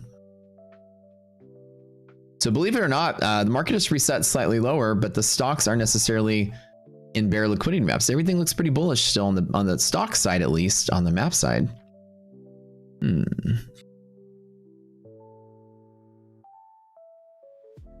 Impact red line here. I don't know. I feel like I'm just gonna like anything I do would be a terrible idea. Threatening to break catalyst 2 times in a row. If we get back down below here, market is dead. So just be careful. This is why like the last couple of, I was waiting to see kind of what happens here just to kind of hold out. If we're back down inside of here, the market gets crazy again for second round. It should be okay for a DD band long on this side of here. Question becomes, can I try to grab something? I just hate trading in volatility. It just moves so damn quick. And you can't like chase anything. You have to kind of just take it. I'm okay with not doing much though. But what do you guys think in chat? Is it exciting? Are you excited for the prospect of us teaming up or even merging or even something with the big firm? The idea becomes you have doubling down. The firm builds a platform with all the features you want, and they're advancing a platform to compete against other platforms. And we're putting the tech inside of it, where we're just putting all of our resources into making the tools inside. Therefore, you get tools faster and platform faster. As long as the platform quality is good, data feeds are cheap, and you don't have to actually trade the prop to use the platform. Those are my 3 criteria, and nothing changes for you guys. Number 4. The price and fee stay the same. The original platform, well, again, we don't know where this is just, you know me, as a businessman, I got to anticipate each particular step and where it could go. And I just like talking to you guys about it because I want to get y'all's feedback. The talks could go nowhere as one side of the coin, like on one side of the spectrum. The other side of the coin is some firm and us work very closely together. The idea is Rocket Scooter would be its own thing. It would just be inside of a different shell. So think of it like this. Rocket Scooter is inside of a TradingView shell. It's kind of like we're already doing this with TradingView, but not really, because TradingView is not building anything. They gave us a shell that we built. Instead, we'd be in someone else's shell. Your experience should not change at all. The other thing is that shell will be continuously developed by someone else to have more features that you want in a generic platform. More order types and alerts and, chart features and, drawing features and whatever tools inside of the platform features itself, the stuff around the border, and you'll have a whole staff building massive data feeds and all that account management stuff. And the idea is we would just focus on tools. Right now, everybody's like, where's the back test, Mal? We want the back test. We're like, yeah, well, we had to stop the back test because we're building the split screen so you guys can see futures in 2 different windows. We don't need to be, the question is that we think that if we can make a better deal, we don't need to be, building split screen to show futures in 2 different windows. That's the goal of a platform company. And I don't think, we're a tools company that built a platform just to host the tools. But if someone else can build a platform and your price doesn't change, it should be a better experience for y'all. That way we can focus on just building the tools, the back tests and all the cool stuff you want. The Rocket Scooter wouldn't be offered as a white label. Rocket Scooter would just be a tool set inside of someone else's platform. Essentially, would be replacing TradingView with somebody else. That's basically what I'm just saying. But the difference is somebody else will also be developing the TradingView quote unquote portion of things further, meaning you guys will get more chart features and more platform features and, things like that. Like here, you're like, I love to trade in Rocket Scooter, but can I have an accounts tab where I can see my accounts and my win rate and all that stuff? And I'm like, we could continue to go down that path to build platform features, but we're like a small bootstrap company. There's no way we're going to compete with the big dogs out there building platforms that have 50 people developing a platform. We want to build tools with our small company. So let them build the fancy jazz around the platform and us build the best tools inside of it, right? So we would have more of a direct path to building the stuff you guys actually want from Rocket Scooter. You don't want us to try to race TradingView and race Project X and race all these other companies and create a platform in a saturated platform market, which will be pretty soon. You'd rather our tools be available in every platform out there if you can. That way you can trade in the same place where the stuff is and get cheaper data and all that, better data, things like that. Bad idea. We need to gatekeep Rocket Scooter. Well, okay. Think about it like this. Again, I'm talking about a different shell, right? It won't be it'll be us, like, pretend that we removed TradingView and instead we put TrendSpider as the back end. Let's pretend that it's TrendSpider. It's not TrendSpider, but say like me and Dan got on a call and I was like, hey, you know, you got a platform, I got tools, you're peanut butter, I'm chocolate, let's make some Reese's, right? And then we go, okay, how's it gonna work? And then so essentially you would go to our website, log in, and then TrendSpider would pop up and Rocket Scooter would be inside of it. And it would be swapping TradingView out for TrendSpider. Now it's not TrendSpider. The idea is it's the same concept. Right now we're in TradingView, but our version of TradingView that they don't develop, we have to still develop. And so my other thought was to hire more people to continue to develop our own platform. But the problem is that prop firms aren't going to allow you to trade inside of my platform, their prop services anymore. Every prop firm is going to start putting a wall around themselves. So the future of platforms is going to be a prop firm is going to not allow, I can't like connect to, you know, Apex from Rocket Scooter to trade into, because Tradeovate doesn't allow that with the API, and every prop firm out there is not going to allow that. So we would forever be an informational platform that you can't trade in, and prop firms are only going to get bigger. The problem becomes, as a prop firm, exclusivity comes. No, there's a platform that connects all the prop firms like NinjaTrader will be dead, because every major prop firm is going to only have their own platform. So people use like NinjaTrader and Tradeovate because it connects to every prop they have. That's slowly going to go away. Every year, imagine prop firm A makes their platform this year. It's no longer going to be offered on Tradeovate. Top Step started the trend. So people that like live inside the NinjaTrader ecosystem are slowly going to die, because every prop firm is going to just say you use our platform only. So the problem is that that's going to all go away. All right. So my idea is to be 40 chess here and be like 10 steps ahead. I realize I can't compete with the major props to build a platform, and I'm going to compete in the platform space. So let's team up with somebody or everybody. If I had my tools in everybody's platform, wherever you guys were, we were there, that'd be a really cool move, right? So that's where I'm thinking. Oh shit, yeah, was cat active again? Hell yeah, looking good. Yeah, the prop firm wants to be control of their tech. So as I saw when I had the talks a couple years back, I saw the dead end in the platform business. The educational platform is in the future space is almost a dead end, because everybody's going to have their own. And the idea of having like a universal platform like a NinjaTrader that could connect to every major prop doesn't make any sense anymore, because they're going to steer away from that model. They're going to want exclusivity. They're not going to say, yeah, we're building a platform, and yeah, we'll still allow you to connect our service to TradingView or connect our service to Interactive Brokers, connect our service to Quant Tower or whatever. Props are going to start saying no, and you're going to start being locked in their platform ecosystem, just like Top Step X, just like Tradeovate. Top Step X was the first to tell you that's the trend. They're trying to set that trend.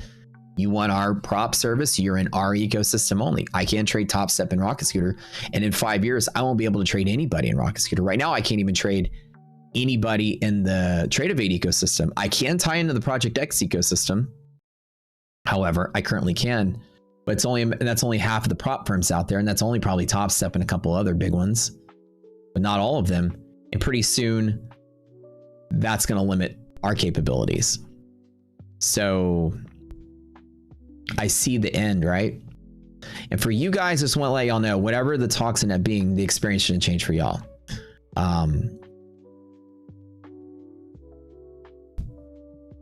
And what makes me really happy to have these talks and to work in this direction is right now, currently our developers are working strictly on split screen charting. And the idea is y'all can have a platform feature, and we have to pause the back tests and the automations and the overnight dynamic hedge pressure stuff to solve a platform problem. It kind of sucks, right? We're like, oh man, you guys are about to get the overnight dynamics automated, but we had to stop that because right now people are having trouble, switching between futures charts, and it's more of an annoyance to have only one futures chart available. You got to switch. So let's build a platform feature. It'd be cool if someone else did that and we just stayed the course. Yeah. So anyways, that'd be kind of neat is where we're going. Yeah, somebody said focus on the engine, let someone else build the car. Yeah, right. And that's kind of where I'm thinking. Yeah, and so another option would be if I wasn't exclusive, meaning that my stuff was in everybody's platform, which would be kind of cool. And I have had some talks with other platform creators about the same thing. So we'll see. We'll see where it goes. Now the thing is why you would say, like, why would they want, why would they want Rocket Scooter in their stuff, right? It's very simple. Say that you're in the platform business, you need a reason to stand out, right? Everybody has a trading platform. Why choose this one and this prop over this other one? Well, it affords product stickiness, right? Like if we come with 10,000 active users of the platform, all inside of someone else's platform now, they see that as a big win, right? It's customer acquisition and stickiness. You guys will use their platform because our tools are in it. And this is a reason that platforms can compete against each other. People are like, we need a reason for our platform to be seen. You can just say, hey, I have a brand new trading platform. Well, why use TrendSpider instead of TradingView? Why pay the extra money? TradingView can be particularly free. Well, what are the extra features? And then TrendSpider has a bunch of cool extra features. That's why their business grew. They were just an educational platform. They have all these other cool ways that a platform has features that other platforms have, and tools, right? So how a platform's going to stand out are the tools inside of it. Thinkorswim and all these other platforms, they don't have any specific unique tools inside of them that make you like the platform. So for a prop space platform, it's a very advantageous thing to have cool tools that are already big with the community inside of it. That way their platform has some clout and a big user base already. And that's why people are approaching us. They they see our numbers are huge and things like that. What percentage of retail traders with the prop firm? Oh God, I would say in futures trading, there are more retail traders trading prop firm futures than there are retail traders trading real futures. And I think that trend flipped like over a year ago. Like if you come across 10,000 people that are retail futures traders and you say, are you a prop trader or are you just trading your own account? More than half will be saying they're trading props. That's how big it is. I know the numbers. I don't know the numbers of how many retail traders there are, but I know the numbers of how many prop traders there are. And it is staggeringly, stupidly high. I didn't think there were that many futures traders to begin with. As a futures streamer, 10 years ago, I would get a couple hundred people watch the stream a day. Now we get like 12,000. But when I had a couple hundred people watch a stream a day, and between me and Tracer Matt and Pat Whelan were the only future streamers there were 10 years ago, the three of us barely got 500 views total between the three of us. Imagine now Matt and Pat and me are all, between the three of us getting 50,000 views a day. Back then we barely got 500. So because futures weren't even a thing. Nobody traded futures and nobody watched futures on YouTube because everyone traded everything else, penny stocks and other crap. And crypto got big and that was the focus. So now to have a futures prop stream explosion where every streamer now, I mean, there's still a bunch of small streamers, but we're getting like 12,000 views a day. Asking like 25, Tanya's getting like 20. I mean, and then everyone's getting like 10,000 plus views a day. These prop channels are getting 20, 30,000 views a day.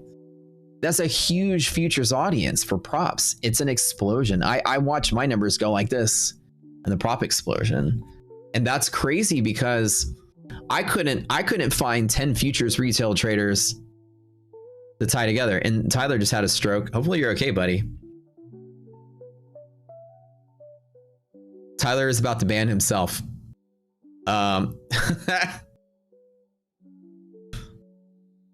Tyler, all of Tyler's cats walked across the keyboard at the same time. Oh, you shit! No kidding. I totally guessed it. That's so funny. Dude, I'm telling you, you always know when someone has a cat. Like, it's that's two things when you see text explosion on a screen. It's either stroke or cat. It's one of the two.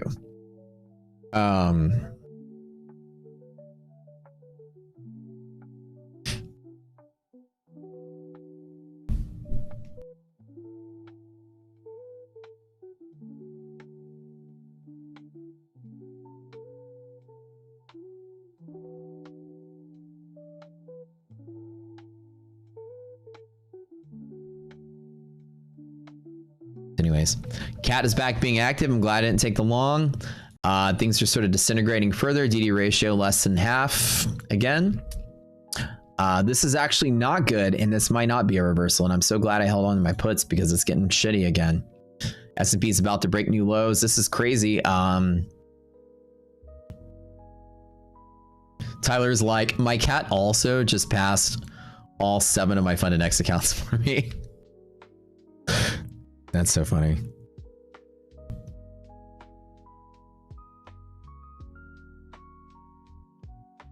Pause Sense is software that can block cat typing. Oh, that's too funny. All right, guys. So anyways, boring catalyst day. I'm just kind of filling the airways with some cool stuff. Tell you guys some of the cool prop deals we still have going on right now, as you guys want to know. And we'll do giveaway bonanza early. Let's start giveaway bonanza. Hold on. All right. All right, I am prepped. I'm ready to go. Thank you, Slack, for setting this up. All right. So first thing we're gonna do is a lifetime giveaway. We're gonna do that first. For those of you that have spent, now again, this is always the hardest giveaway to do because 90,000% of you don't follow the directions. But we'll give you the directions really quick and tell you what to do. But you guys, I'm gonna tell you, I feel so blessed. This has been such an enormous year for us. I think. I mean, we went from building our app to our tools to a platform to a marketplace to now, you know, being one of the major leaders in big prop. Now we're on the second biggest big prop TV show. And now we might be merging our tools into a big platform. How blessed I feel to be like just where we are, man. It is so crazy to see what we've made become such a big splash out there. Yeah, all 90,000% of you guys. Feels very cool to be validated. You know, it's got to be like crazy, you know, to build something and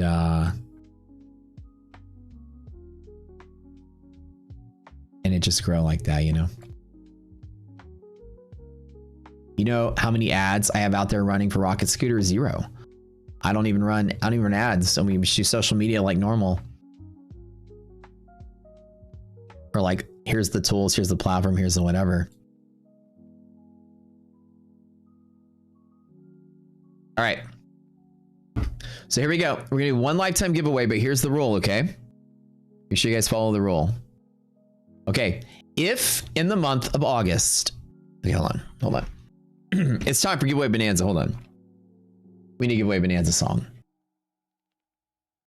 But we're going to start off with the lifetime giveaway before we do bonanza. Now, let me go to the song submission channel.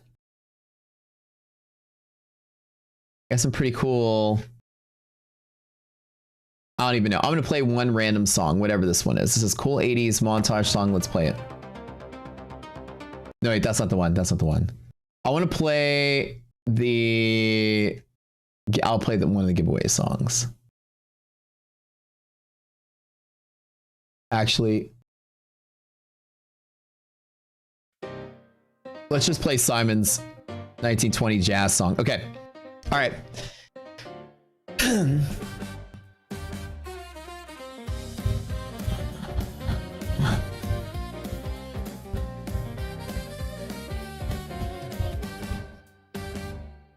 All right.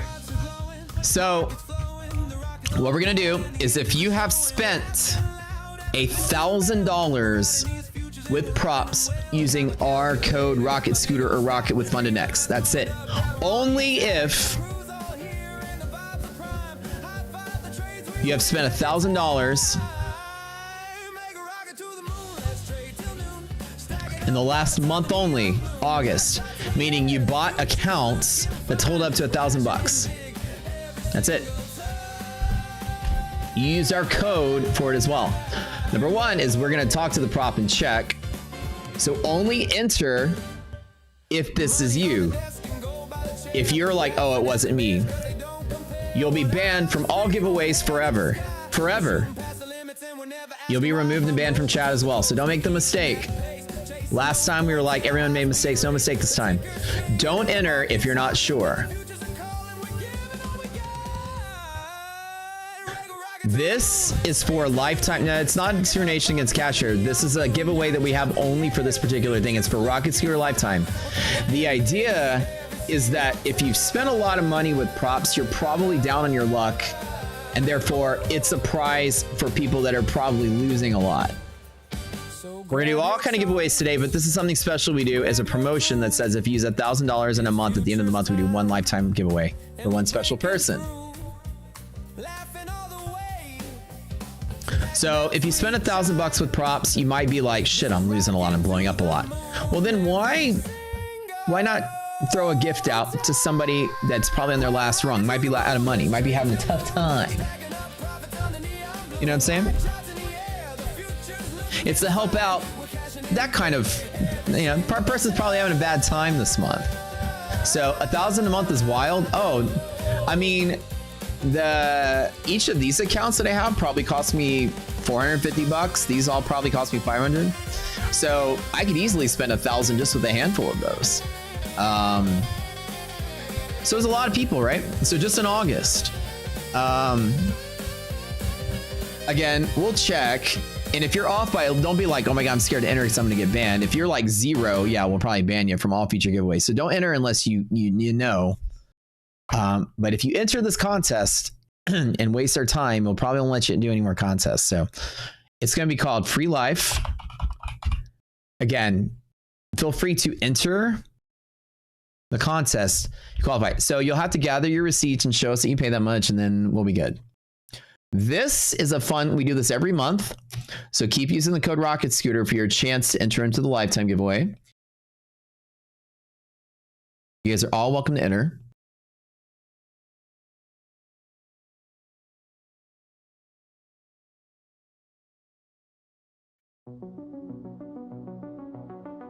And we'll spin that wheel, baby.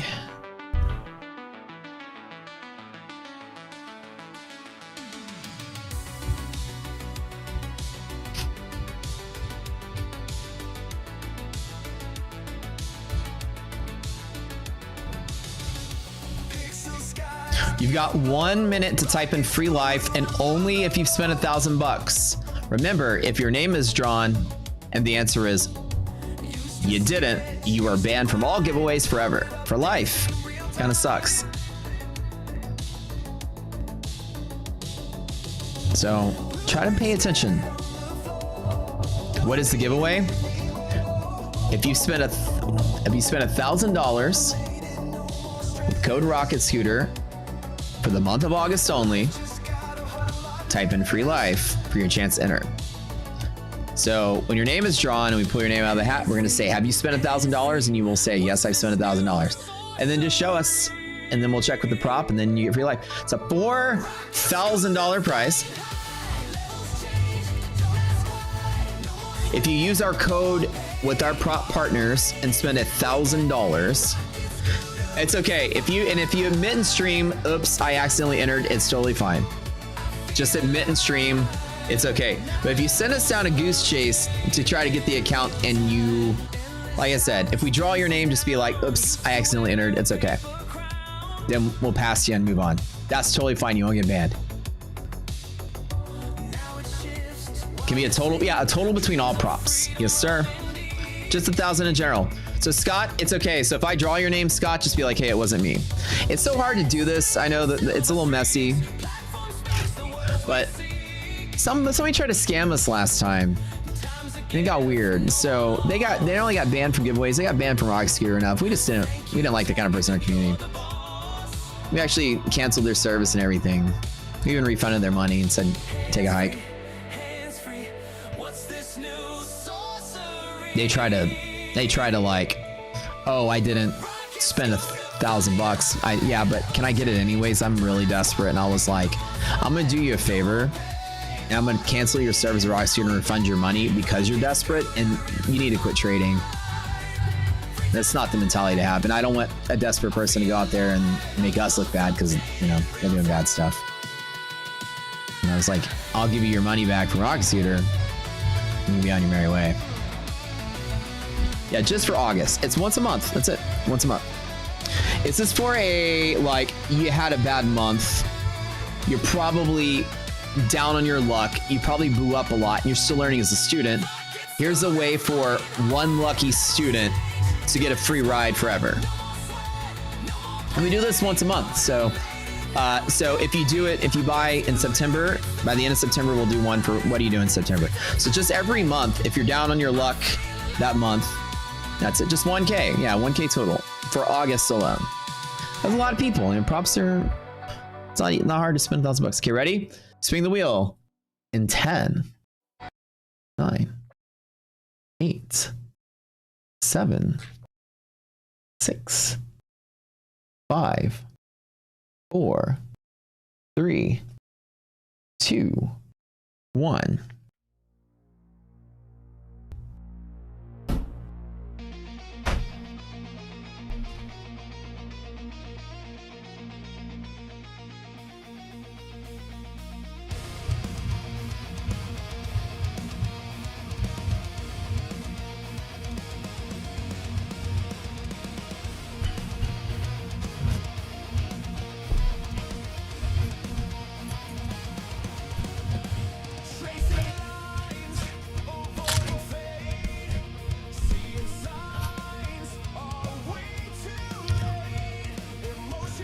Wait, Sean Phillips, was that you from earlier that said, oh, that was Scott McDaniels. Sean Phillips, you're the winner of Lifetime. Now, you must type in chat, I think I've spent $1,000 this month.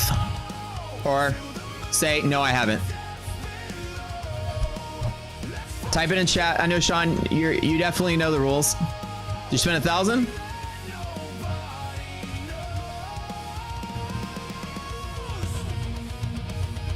You think you spent 1,000 August? Okay, cool.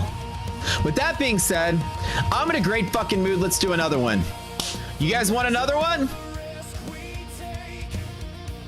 Can we do one more? Because that was quick. It didn't spin fast enough. Okay.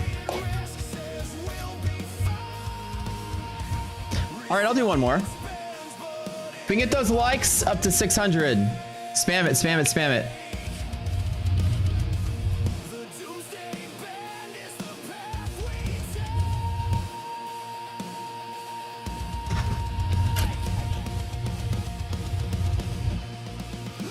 Fucking God.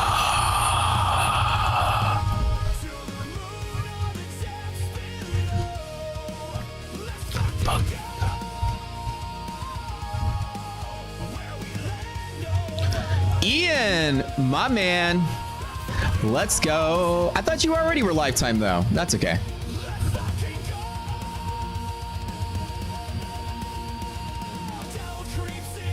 Holla, bro. Ian, you aren't Lifetime yet?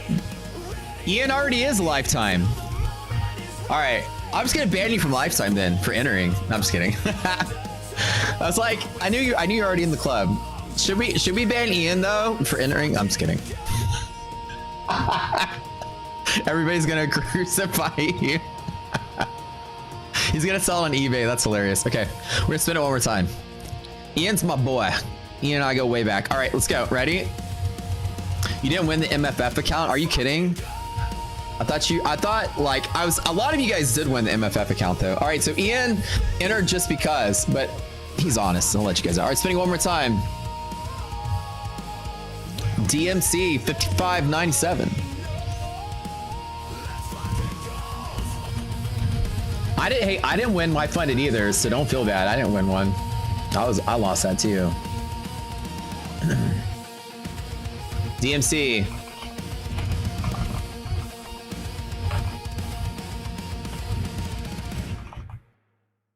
Yeah, that song is great. DMC 5597, type something in. Hold on, I'm not even paying attention right now.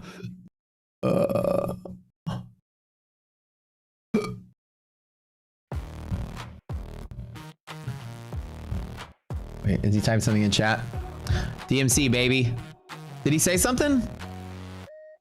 Rockets burning skies, we aim to rise. Proper counts, boot camp, shining prize. For the love of God, just one try, one word, one chance, don't let it die. Bring bull trades. That's Bring bull. I'm using 15 YouTube accounts today. I need to win the account. What I think is so funny about you guys is like y'all have so much fun y'all are here. I wouldn't even be mad. All right, let's spin it one more time. Man, this is exciting because we're spinning it a third time. Okay.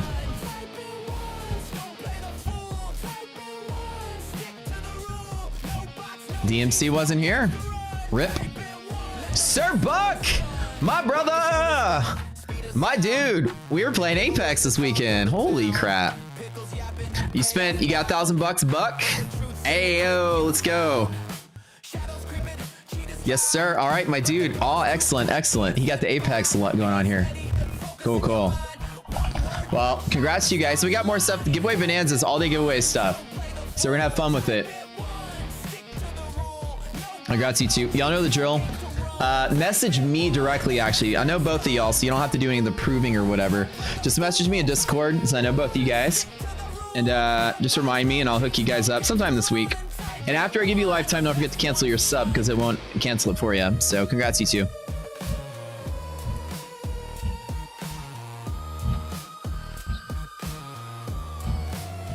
One more. We gotta save them. We're doing lifetime giveaways for the songwriting contest, though. Okay. In about 20 minutes, we'll do giveaway bonanza when it comes to all of our prop account giveaways. We'll be giving like 15, 20 accounts. Something crazy today. Dude, man, watching just like the market move like this is crazy. I'm absolutely glad I didn't actually try to long a DD ban. For whatever reason, man, I just feel like this is the month that gets pretty bad. All right, you guys. VIX is starting to climb. Just be very careful today. It might not be over yet with the selling. It might actually find lower lows with the way that it's moving and failing DD band reclaim. Ratio less than half. Things are pretty crazy. Now just keep your eye out. You know, MHP is still really far away. And the market still has some support. Far away. But yeah, this is probably not. CAD is back. Yeah. So as you see, CAD is back. The market's sort of being like irrational again. The volume's starting to pick up.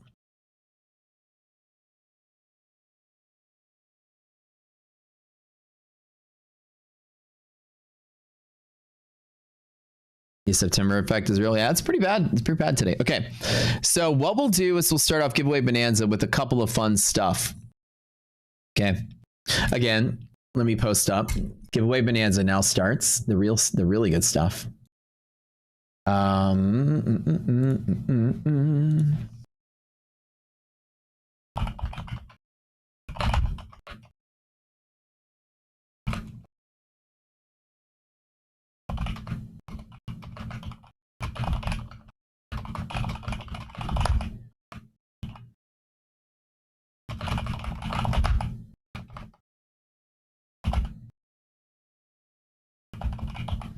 All right.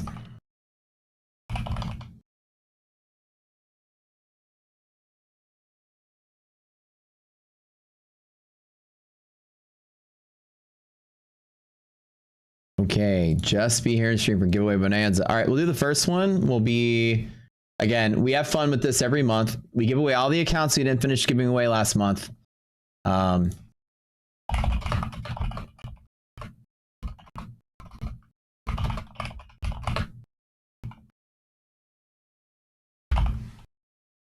All right. Okay.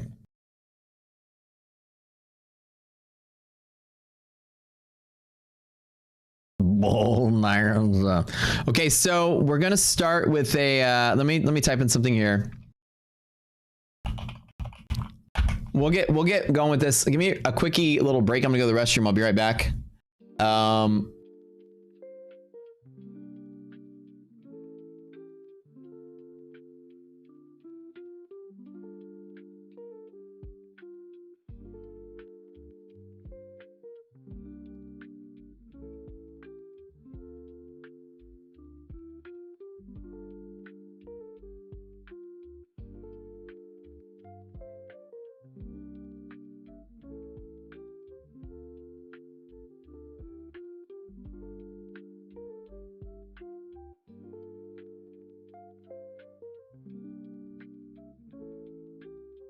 And I'll be right back.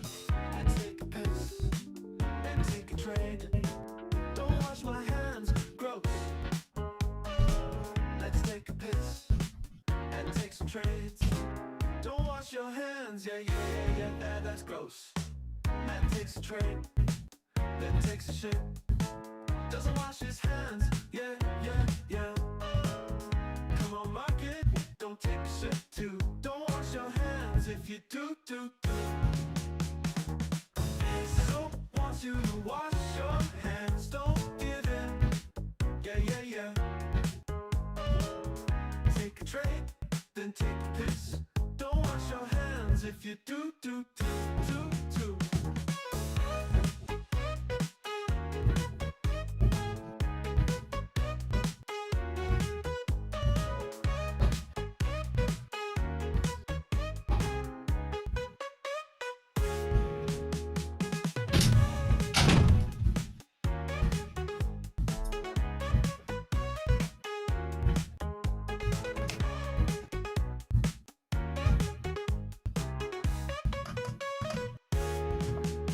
Soap wants you to wash your hands, don't give in, yeah. Take a trade, then take a piss. Don't wash your hands if you do.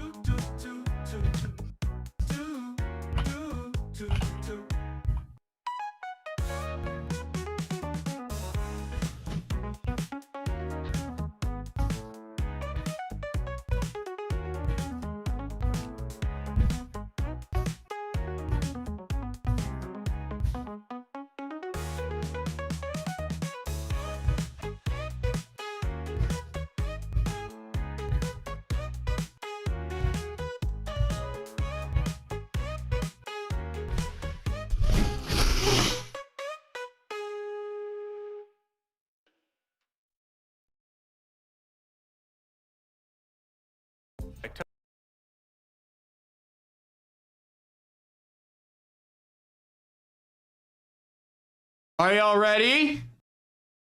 Are we ready?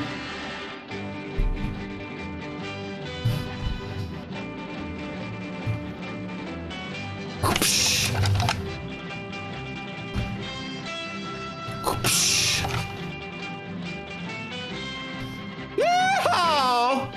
Woo-wee! All right, partners. That time of the month again. Well, you know what I'm saying. Yeah, boy.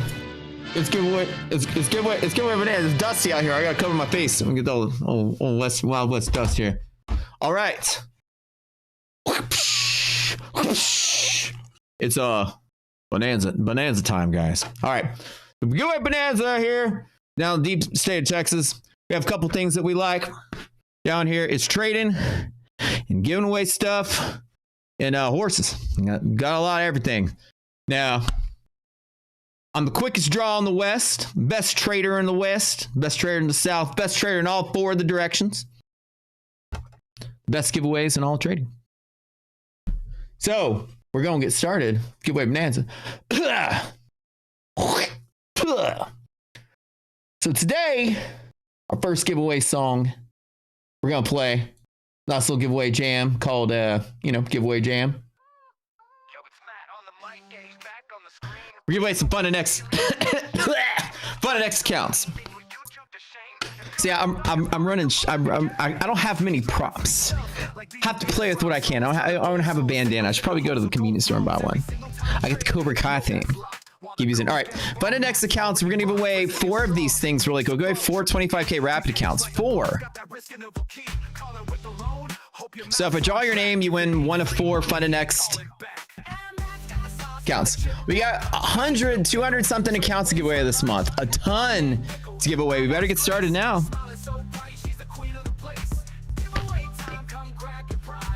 Yeah. I kind of look good in a cowboy hat. Not like this absolutely gimmicky disco ball cowboy hat, which I know you guys miss more than anything. Y'all love this time of the month where I get to wear the disco ball cowboy hat. Texas Raj, winner number 1.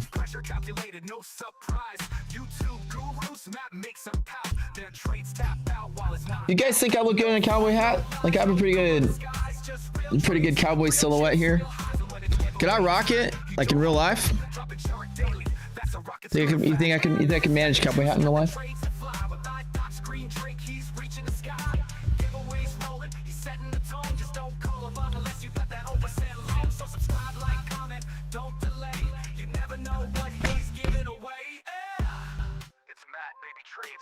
Pickle, timeouts and takedowns every single time.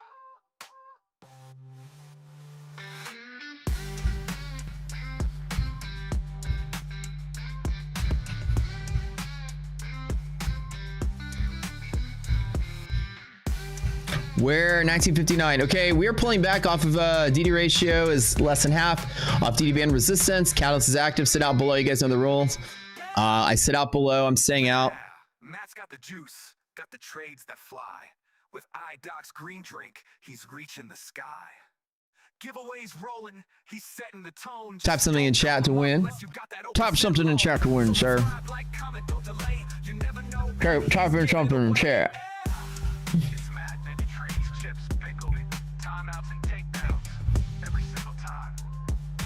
In the meantime, we're gonna sit out on this catalyst here. You know, market's been crazy. You feel like a New Yorker coming to Texas? Wait. You feel like a New Yorker coming to Texas for the first time? Don't know why. I guess it's because of the way you speak. Yeah. Well, I actually have. I kind of do have a little bit of a Texas twang when I normally speak, but I think the years of doing, broadcasting, sort of a, stream, I've learned how to kind of speak like I'm from anywhere in America. I don't think people, when they hear me talk, they don't think I'm from Texas because I don't sound like it. Well, there's like years of training my voice to sound relatively non-Texan. But whenever I do get comfortable, chat with my friends, get drunk, hang out, I always try to, you're like, oh, I can tell you're from Texas. It's almost, when you hear my brother talk, him and I sound the same, but I only sound the way he sounds when I'm drunk. My brother sound like when I tell you I'm talking like this, my brother kind of sound like that a little bit. Well, howdy there, Matt. The chat's stampeding, the prop firms are posting, and the whole dang internet's asking the same old thing. Where's my funded loot, partner? Yeah. Oi.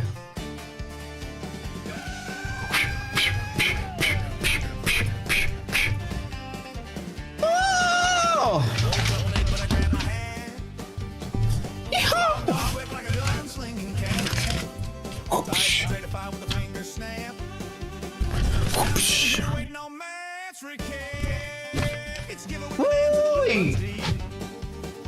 More counts than a banker could ever keep. Pickles barking, iDoc smiling. Matt spinning that wheel with a Man, you guys had such great today. Killer profit day. My puts are way up. Got a huge meeting with prop firms today. It's giveaway bonanza day. iDoc brought in turkey bacon that looked like a dick. We had fun today, didn't we? It's been a great day. Shawnee P, baby, 87. Let's go. We had turkey bacon. It's giveaway bonanza. The last day of every month, we do giveaways like all stream. Hundreds of giveaway days. We give away tons of accounts on the last day of the stream. Lifetimes, boot camps, everything. And I wear the disco ball cowboy hat because that's the time of the month. giveaways done.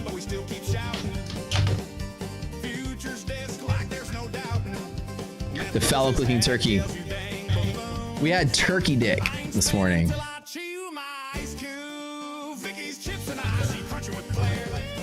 You know, the ASMR chewing the ice cubes on the stream. I need to stop doing that. I know it's bad for your teeth. The turkey bacon looked like dick and also tastes like dick too. Betty Futures, congrats. You're the winner. We just have fun, goofy days like this. This is a set out day for me. I've already made my money. I'm good. My puts are up like 200%, man. It's crazy.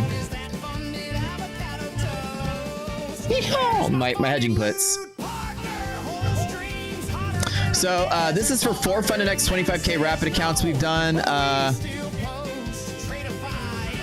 Hold on. Sir Buck. Okay, so that's for you guys. All right. So you guys are FundedNext 25K raps. Let me tell you about what's going on in FundedNext right now. This is very cool.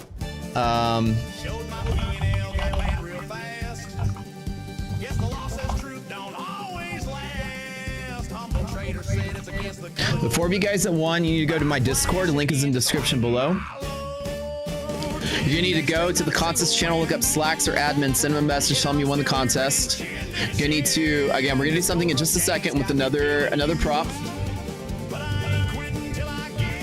Take a screenshot of your YouTube ID, that way we know that it's you, and then send them a message, tell them you won the contest, we're already expecting you, and within a day we'll hook you up with your 25K rapid account. So with FundedNext, what's really cool about 25K rapid account is it's one of the best prop accounts out there. Code Rocket, working with these guys. What you do is it is a 1 day to pass period eval, and then 3 days to pay out. 40% consistency is 3 days. So from day 1, you can get payout in 4 days. That's it. It's the fastest payout, and all the accounts are like less than $100. They're very, very, very expensive. One of the most popular prop accounts out there right now in the entire space. We just give away 4 of those, which is really cool. Congrats to the winners. Congrats, you guys. Very, very, very, very, very good. Woo. I got a little bit of hat hair here. Ooh, baby. Actually, I'm gonna be getting a haircut in a couple days. I'm getting a little shaggy. I'm exciting. This is probably one of my best days of my life here. Pickle's coming home. Everything that's good is happening. I had a turkey bacon sandwich sitting over here. I get to give away a bunch of stuff to you fine people. This is kind of nice. All right. Back to like playing some normal jams. In a couple of minutes, again, like I said, with FundedNext right now, they're actually doing a sale, which is their other thing is a legacy account. This is the best thing they have going on. And I consider the best prop account you can buy because in this sale, it's the only prop account in the space that gives you the following. They have uncapped payouts, which is their big thing. Whatever you have in your balance within the first 30 days, you can take half of it as a lump sum payout after 5 days of trading. And after 30 days, you can take all of it. You can get a payout whenever you want. As long as you have 5 days of trading, you can ask for a payout. With the legacy accounts, it not only is it uncapped payout, no monthly fee, no activation fee, 100% split, no 80-10, no 80-20, 90-10, 100% split, uncapped payouts. And for this sale, no DLL. Uncapped and no DLL is what I call the home run accounts. The only time you can hit a home run is when you have uncapped payout potential and no DLL limiting your scaling. DLL limits your scalability and therefore you can't grow quick. Every once in a while they have a sale. No DLL gets accompanied with the uncapped payouts. It's incredible. 0 prop firms offer no DLL and uncapped payouts. Nobody else offers that because you lose money. That's a huge risk to them. And they only do it as an occasional sale. And I have always got you guys, insight when they have those sales and they're really good. This is the time to trade FundedNext if you don't ever trade with them. Other than that, they normally have DLL, which is kind of the downside. Every account with every prop has a little bit of a downside to the upside. There's always something to get you. Trailing drawdown, cap payouts, 80% split, whatever. Everybody has the something. This would be a DLL, uncapped payouts, but DLL limits your scalability. Example is, say you have a $1,000 daily loss limit. Then you're trading 2-to-1 trades, an example, or whatever you're trading. You can only make 2,000 for every 1,000 you lose. So it limits how fast you can grow because you can only get so many R's or multiples of R off of your for your trade plan, right? So DLL limits your scalability. This particular thing is no DLL, uncapped payouts, and 40% off for the sale. And this is like what's really cool. Not only let you get 6 of them because it's so good, but it's you have to use the link in the description below, and then use code no limit, and they'll give you all the details for the stuff. So 5 days to get a payout. Yeah, 5 days of $200 a day of profit. So it's a 3 day to pass your eval, then 5 days to trade for an uncapped lump sum. And you get half of your payout in the first 30 days and the rest after 30 days of trading. Once you go funded with FundedNext, and the rapid account is 3 days once you're funded a payout, and the legacy account is 5 days of payout. That's it. So FundedNext is one of the quickest payouts in the business. The rapid is the quickest payout in the business. There's nobody that pays out faster. 4 days. 4 days from start to finish for the rapids, which is what's giving them a bunch of, that's why they're growing so quick. It's a really great offer. Anyways, that's FundedNext. Okay, we're doing another giveaway in just a second, you guys. I'll let y'all vote in chat. We've got FundedNext, we've got Take Profit, we've got My Funded Futures, we've got Tradeify. Who should we do first? And Futures Desk as well. Who should we do first? I want to know what you guys want to do first. This giveaway bonanza is a party, baby. We party every day. Don't forget to sub to the channel, by the way. And we had 40,000 subs this week. This is a great week. Also, God, everything good is happening today. Let's catalog. Okay, so we'll do. Man, everybody wants everything. All right, we'll do My Funded Futures next because that's the next one everybody's mentioning. Okay, we'll do all of them. But here's what's happening today. Pickle's coming home from training. My puts are taking off. Market's crashing out and I'm up. Housekeeper's here today, so I got to clean house this afternoon. I got 3 major prop meetings today. One about platform integration. Giveaway bonanza day. This is a day going down in history as being one of the best days ever. So I'm going to knock on wood. It's for good luck. Hopefully it stays that way. All right. All right. And today is the boot camp on Catalyst, by the way. Today's Irrational boot camp. Don't miss out. Today's boot camp sesh is the one that's going to talk about why I automatically sit out below pink. You guys see that? Now, again,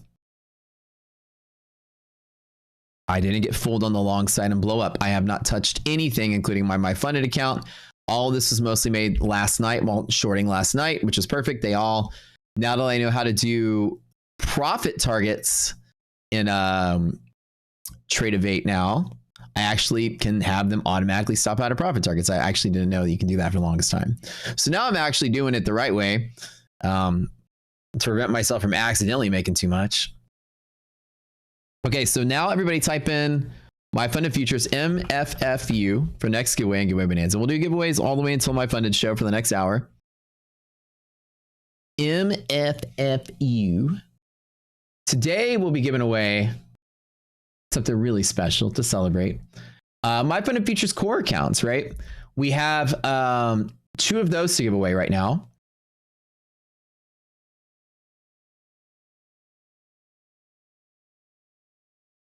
Core accounts are fantastic. If you've never used My Funded Futures,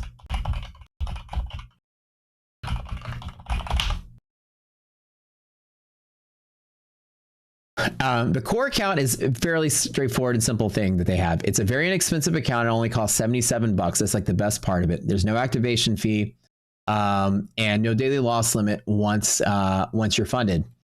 The idea is that as soon as you hit your 5 winning days, you get a payout of $1,000. That's pretty much it. It's like a low barrier of entry, small payout every 5 days, and it's actually pretty cool. And then you can go after 30 days of winning or 5 payouts, you can go to a static account with $2,500 balance, a static account, which is kind of cool. Or sorry, a static balance of $2,500, a static account. Static balance of 25. So the idea with the core accounts is they just did this huge giveaway where they gave away 25,000 of these accounts, or 25,000 of these accounts they just gave away for $1 a piece. And this huge, massive giveaway they did. So let's give away a couple more of those for free for those of you who maybe didn't win. The idea is let me get the parameters here for this thing. Hold on.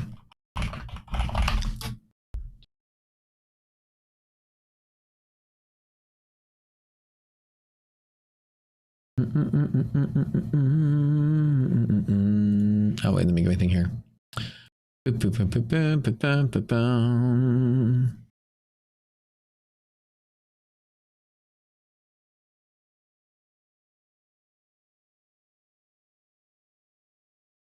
So it's 5 days to pass. Yeah. Let me go here really quick.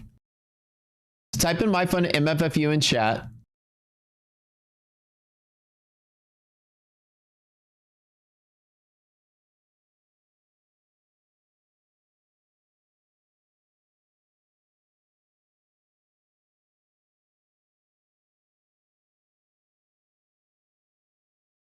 They have no consistency, no DLL when funded, when sim funded, which is really nice. I like the no consistency, no DLL, but cap payouts. Remember I told you like with FundedNext, nobody does uncapped with no DLL.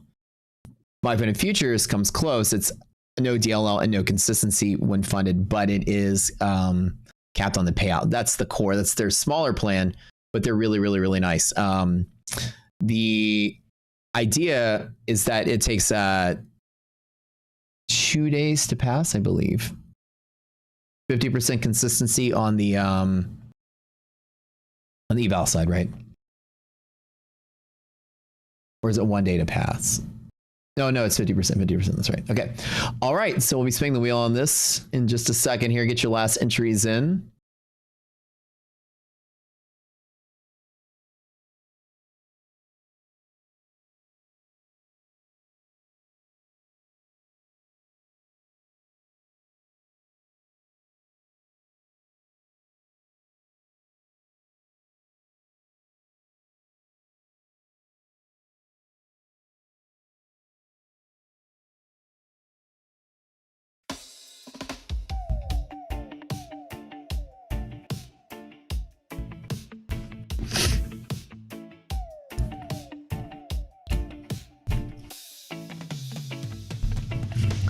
If y'all haven't subbed to this channel yet, we really appreciate a subscription to the channel, you guys.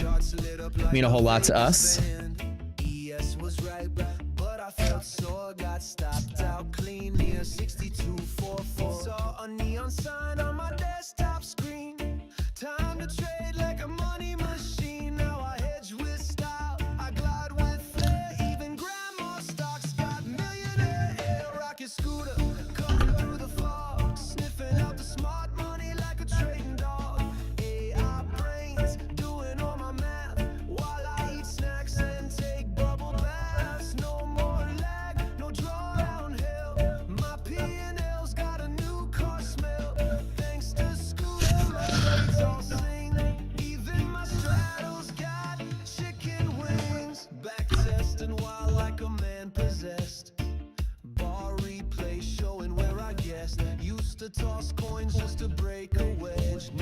Canal winner number 1.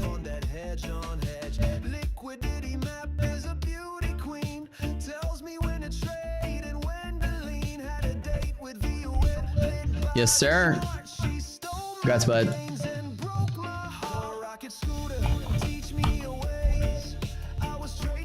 You guys know the drill. You winners, open up your YouTube ID, take a picture of your name from inside your account. That way we can prove that it's you. And then go to our Discord, go to the contest channel, look up Slacks, the admin, send him a message. Lucario51, winner number 2. You guys are gonna love MyFunded Futures. It's incredible. They're such a great. I consider MyFunded Futures the number 1 prop firm in the space. The offerings are great. The accounts are great. The community's great. The payouts are consistent. There's never any shenanigans. They're basically, to me, the number 1 ranked prop firm as far as just all around awesomeness. There's a lot of great ones. There's a lot of good ones. There's just very few like perfect ones that are just good in every aspect. So my point of view is like it's my seal of approval, which is why when I was getting offers to work on these prop shows, like I chose them because I consider them the best. So you guys are the winners of MyFunded Futures. Really appreciate that. And by the way, in about an hour, I'll be live on MyFunded TV. So I'll be over there. And we, you know, we only work with the best of the best partners here, so. Except for me. Before I found rocket school. That's a cute song. All right, good deal.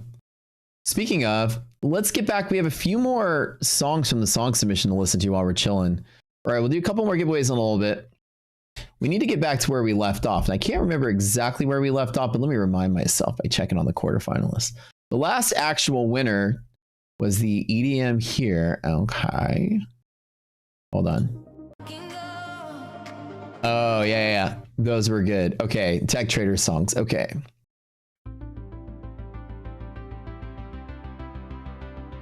We're doing a songwriting contest for lifetime giveaways as well.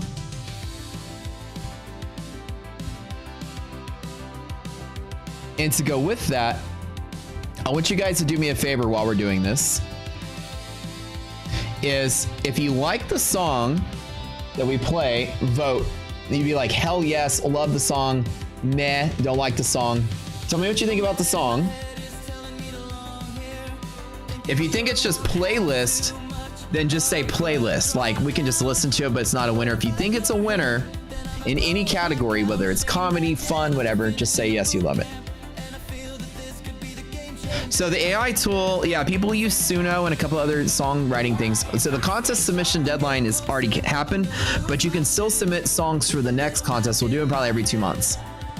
So there'll be another one coming up, but you can submit songs now for the next one. This song is called The Gnat Inside My Head.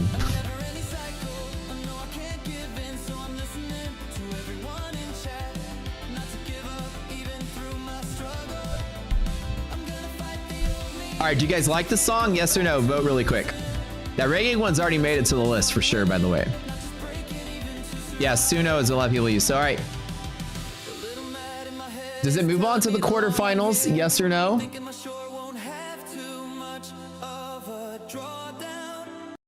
Great song. I love it. All right, congrats. Okay, good song. Okay, we're gonna do this for a little bit. We'll do another prop giveaway in just a second. My hair got all crazy from the hat. All right, here we go. All right, let's move that one on to the next one. Oh wait, hold on.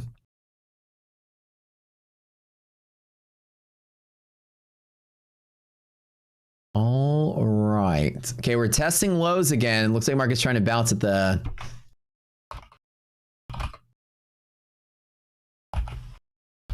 All right. The question is, do we go lower lows? Maybe we break lows and then stabilize here. I don't know. Okay, good stuff. All right, the next one is called You're Trading Stocks and Futures All Wrong by Future Trader 420.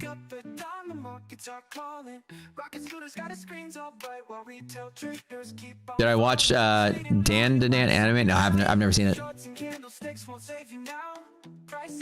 The cutoff for the contest last week sometime. I don't remember exactly when. But if you put in songs now, it'll be entered into the next one, which is fine.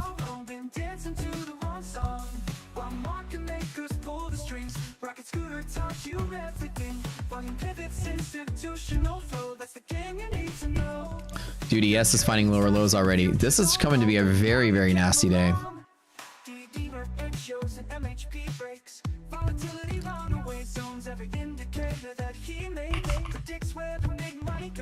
Man, I got lucky on this trade. I'm glad I bought the puts I did. 550 is all I need. I got 200% already. 550 will give me about 500%. I got like a while to get there.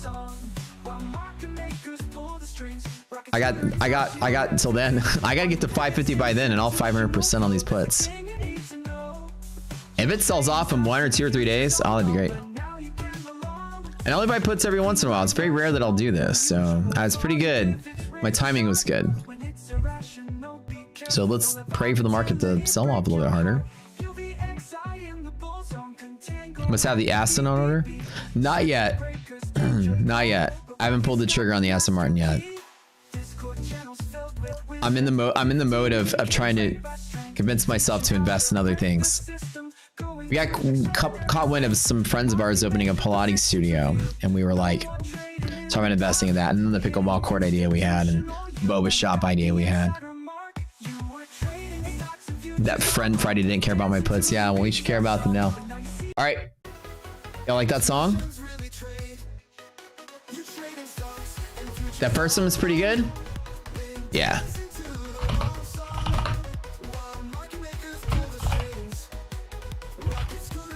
All right, of the two that he wrote, which one do you guys like better, the first or the second one? Does it remind you of the Fireflies one? I think I like the first one better. What do you guys think?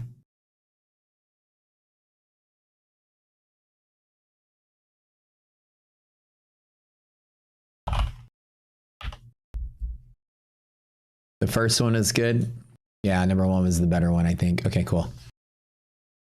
All right, cool. All right, couple more. He has a few more called Rocket Secret.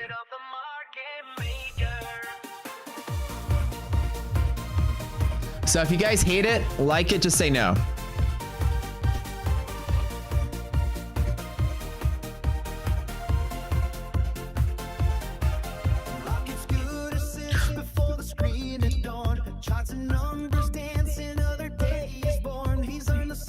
All right, Tradeify up next. All right. So the submission's all right. I'm not getting a bunch of hell yeses, so we'll move on.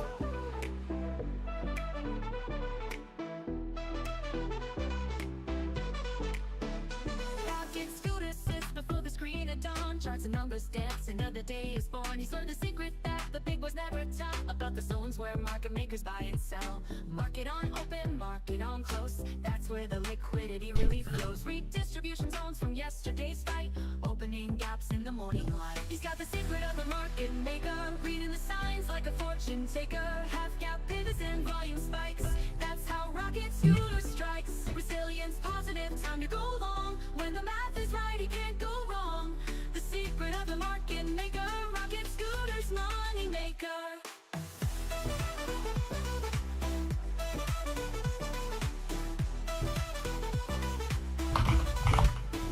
So of all the song submissions, you guys like that first one the best, right?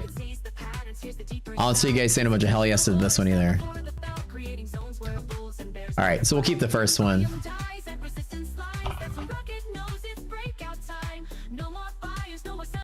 Okay. All right. We'll keep your first one. The first one was, I think, the one people like the best. Okie doke. Alrighty, one more song, then we'll do another spin. Type in Tradeify to get in on this one. Imagine this. It's 1985. You've got a pocket full of quarters. Your mom just dropped you off at the arcade. You got a 3-liter bottle of Shasta and a Galaga machine with your name on it. Windbreaker zipped up. You're ready to ride.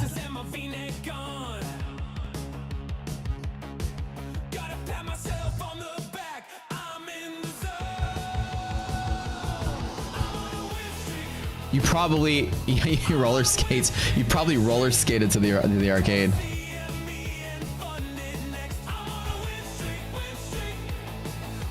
This is the Dr. Disrespect version of Matt with the fighter pilot mustache.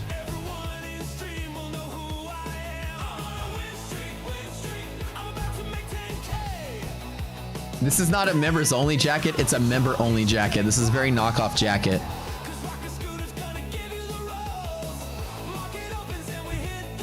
Member only. Only one member. All right. We give away some Tradeify.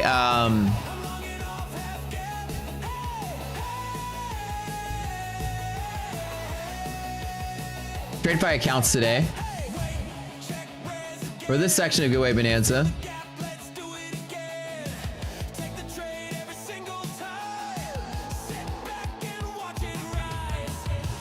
We'll do some Tradeify advanced accounts. Tradeify is, I would consider, one of the top 3 companies as well. Very solid, very awesome. The straight to funded is best in class. The advanced account is their trailing drawdown style account, very similar to the Apex type of account. Very inexpensive, very quick. Essentially a quick program to get acclimated with. That's what's really good about it. And I said, if you like the Tradeify system, you know, we get huge discounts with all the props out there, the best ones out there, and tons of giveaways and stuff. And if you want to get into the Tradeify world, they're really good. I trade on stream, one of the 3 that I trade with. I trade with Tradeify, My Funded Futures, and FundedNext. That's the 3 I'm using on screen. And the straight to funded might be like a little pricey, but at least working your way up in learning the Tradeify system, the advanced way, the best way to get started. All right, let's give away 2 of those. What do y'all think about the song? The song's pretty epic, right? I love anything 80s, man. Keep the song? Yes or no?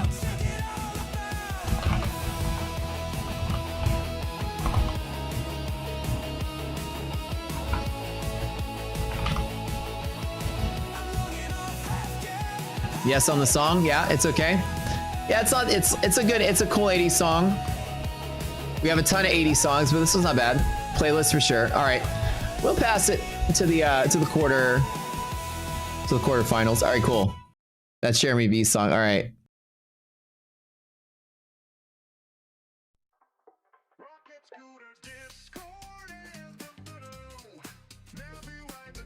I'm gonna skip through a couple of these. He wrote 3 of these.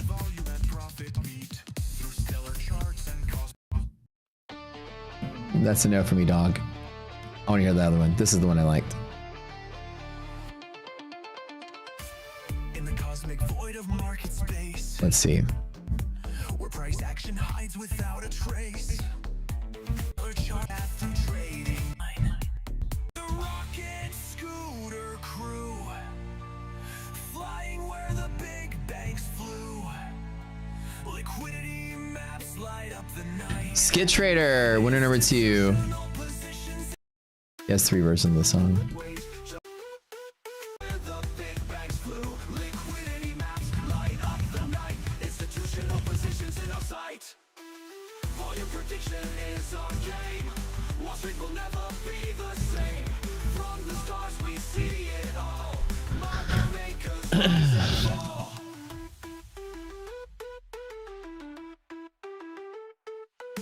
Vincent calls it game loud. Best thing ever, he tells the crowd. Predicting volume is huge for me. Gets me ahead of what I see. This is amazing platform growing. All right, you two. How are you gonna claim your prize? Go to the Discord. Congrats to you. You two. People helping every brother. Pop up forex shouts from space. Go to my Discord. The link is in the description below. Join our Discord. Go to the contest channel. Look up the admin. His name is Slacks. And then tell him you won the contest. He'll hook you up with your account. Take a screenshot of your YouTube ID and send it to him. That way we know that it's you. And then make sure you guys all have accounts with these prop firms as well. Make like your generic account with them, and then we'll hook you up with the accounts to go with it. All right, cool. All right. That song, he's written a bunch of them. I'm not a big fan of those as much as the other ones he did, so I'm going to pass on that. But we're going to go on to the next one more song here in a second here. All right. So I have this philosophy as a businessman. I know it's kind of a little different, I guess, than you'd say as an approach to business. I know if you own a restaurant, you own something, you're always, catering to customers. Customer, I'm so sorry, sir. Oh, your steak was overcooked. I'm so sorry. My mistake. Customer is usually always right. We're taught that in business. Customer is always right. Customer satisfaction is always the best thing to think of. Customer should always be considered first. And I don't know. In the trading business, I got to say, I think the customer is always wrong. My experience with customers in the trading business, you guys are mostly wrong all the time. It's usually rarely us that's wrong. In the trading business, the casino business, the whatever business, usually the customer trying to scam the proprietor of the business. So when I told somebody, it just as a joke, that I've realized that most of the time when people are like something happened, it's usually their mistake, not ours. And in reality, I've never really catered to let's just be nice to the customer all the time. So I was telling somebody, to get over their feel goods of that this is Wall Street and not Sesame Street. And to stop being a little baby and just, we're rough with people because that's how Wall Street is. It's rough with you. We have to be real about life.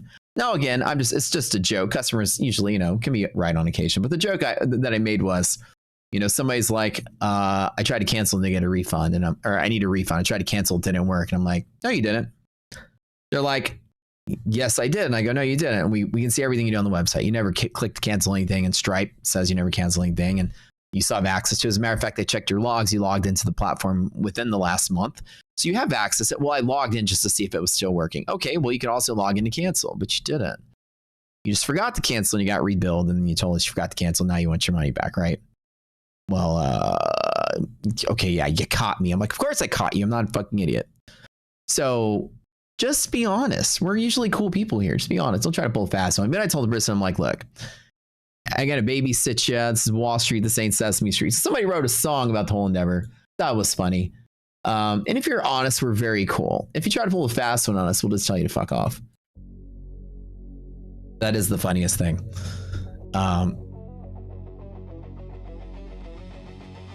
So I said, this is Wall Street, not Sesame Street.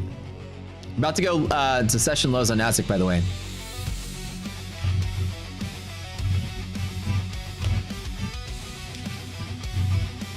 You said this is a Dubai bucket shop? No, I'm not a bucket shop. What are you talking about?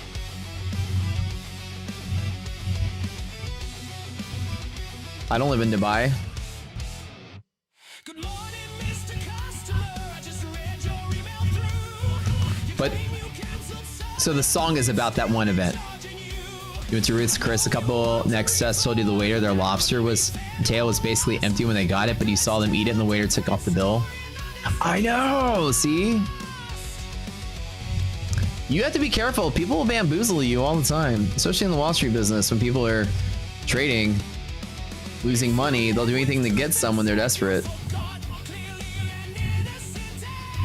So the song is about that event, which is really funny. Somebody wrote it.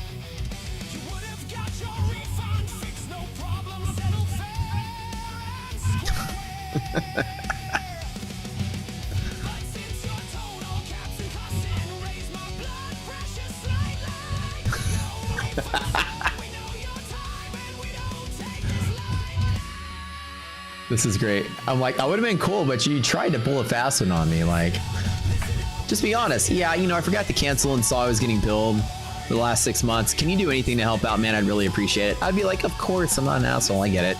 It happens. If you're like, I canceled, your site is broken, then I got to mobilize the team to go investigate the site being broken, pay them extra money, get them to go check it out, raise a stink like, oh my God, the site's broken, do an investigation because someone wants to lie to us, and waste my time and resources because they just don't want to be honest. So the customer is usually wrong. Funny stuff. Okay. All right. It's a really funny song though. Okay, the metal version of it. And he wrote a couple different versions of it, but it's actually pretty funny. Just a joke aside. That's a good metal one. Definitely a playlist song for sure. But the idea that songs become meta here is really funny. Like, we're absolutely like the coolest people here, I think, ever. We do a lot for our community and customers. We've been I think the nicest people out there. We don't charge a lot for our stuff. We're very fair. We're very nice to everybody. We help people out when they're actually in need, you know. But again, like being Wall Street, we're not like, oh, I'm sorry, sir, your lobster tail was too small. Okay. I'm like, get another one. Heyo. All right. These are all good songs. Okay. Alternative version.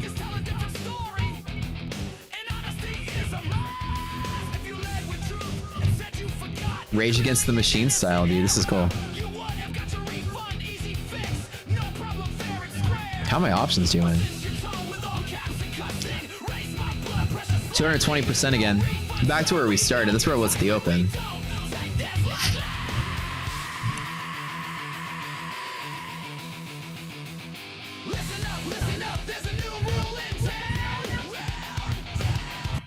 Those are cool. I kind of like those. Okay, we'll do one more giveaway in a little bit, right at 11, so in about 5 minutes.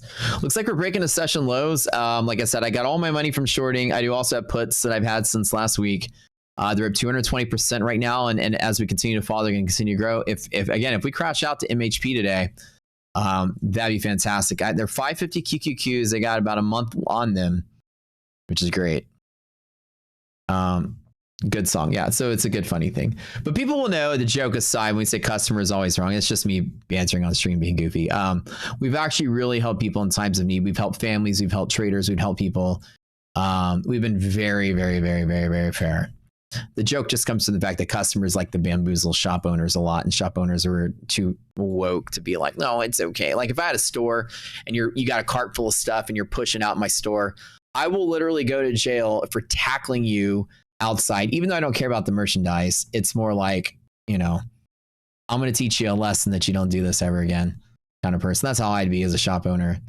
I'd be like, oh, geez, they're smashing the liquor in my liquor store. Let me call the cops. I would grab a shotgun from behind the counter.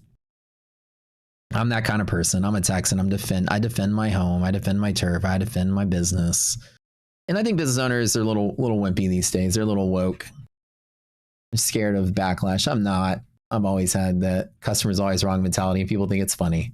But we have also been the most fair and honest with people. We've been very nice. People that have issues with, you know, things going on in life, we've buckled down. I've helped people. I've given people money. I've been very, very good to this community, and people will never say I wasn't. So, we really do care more than anyone. But when you do that, you gotta be a little tougher, because people gonna bamboozle you because you got kindness in your heart. People gonna take everything you're giving out. All right, double bottoming on NASDAQ today. Couldn't see the light. Charts and candles all through the night. Then a voice said, trust All right, what do you guys think? Lower lows, or we double bottoming here? again. First break out the rush, the flame. Every win, I'll never trade the same. I still remember how it Think we double bottom? when Matt said, Matt's gonna show you how the market's got a plan for you. Cute song by Saint Isidore. Oh, I forgot to show the picture. It's cute little, nice little picture, nice little song. Is this a winner? Or is this playlist? What do we got?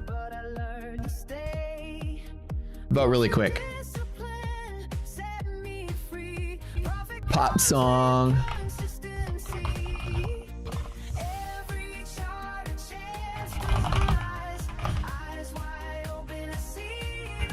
Indie pop. Yes. Okay. Yes to the quarter. It moves on to the next round. Catchy little pop tune. Okay. Couple more. EDM song by Farina about breaking all-time highs in the market. Bulls of Steel, baby.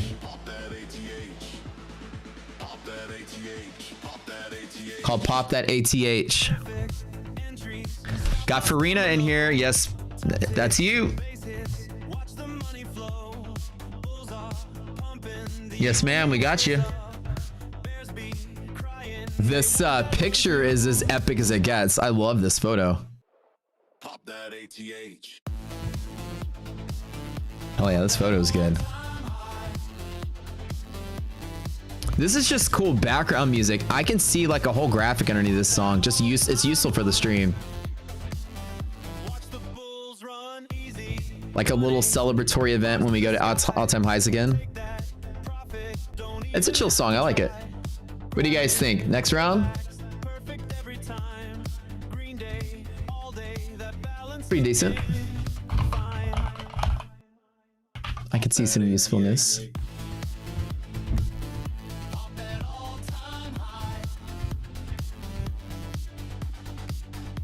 Good work, good work, good work. I like it. All right. Sandy started another one. 80s rock version of the EDM one that they did. Hold on.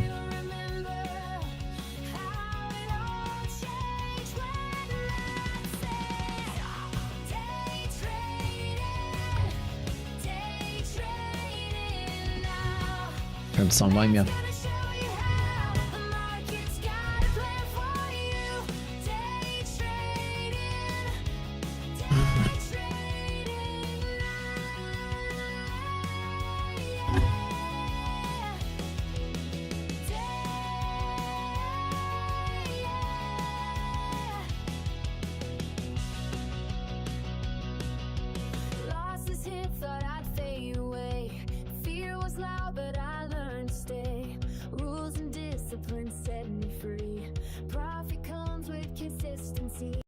keep. All right. Decent song. Decent song. Let's keep her. Okay. Couple more and we'll do one more giveaway.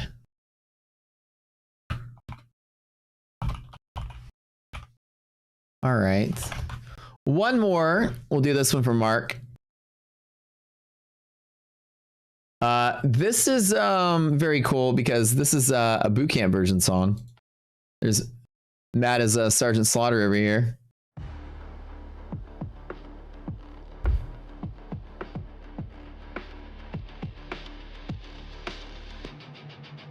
I'm sitting back, watching numbers flow. Screens lit up when I keep it low. Chest going wild, but I stay cool. I just love when I stay cool.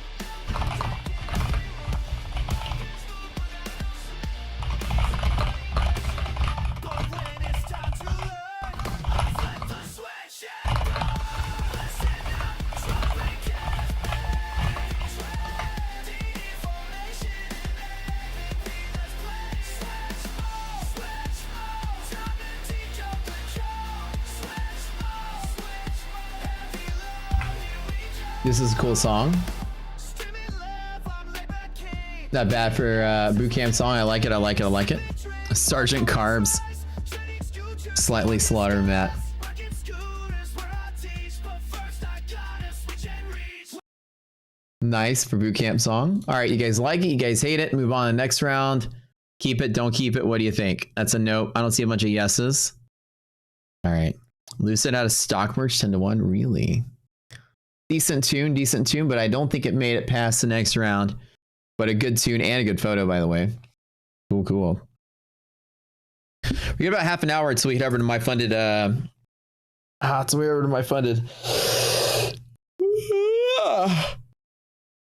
That was a pretty cool photo. Sergeant Slaughter. Heck yeah.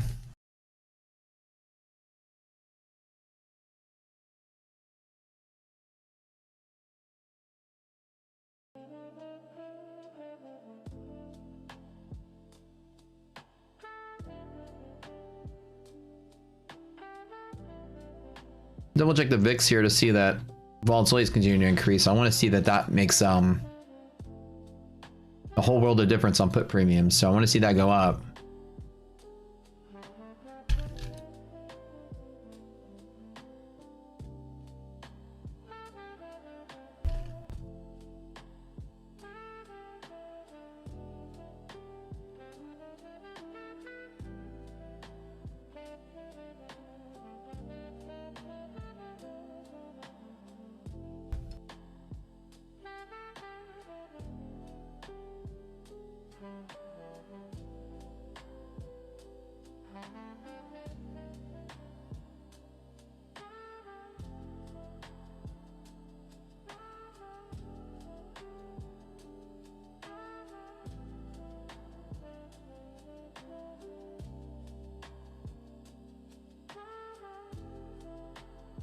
You've ever the song playing now, the background music? Oh yeah.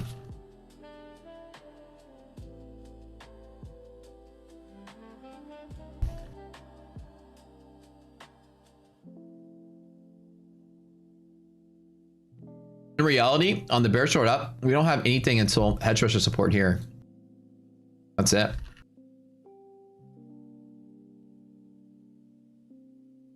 There's nothing in the middle. This can give it really bad, really quiet, very fast.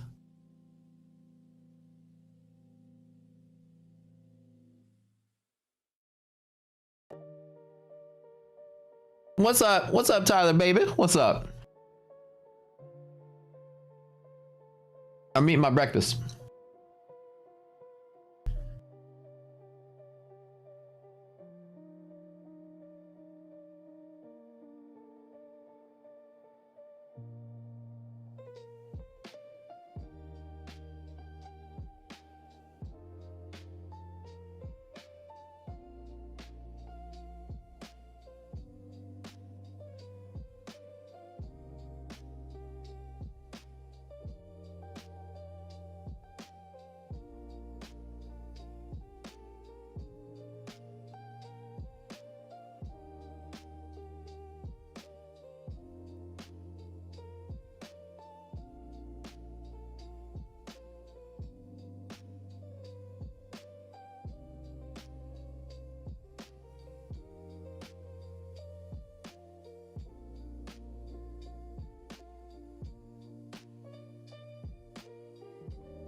The cowboy hat just sitting there sparkling in the distance is very suspect looking, very suspicious.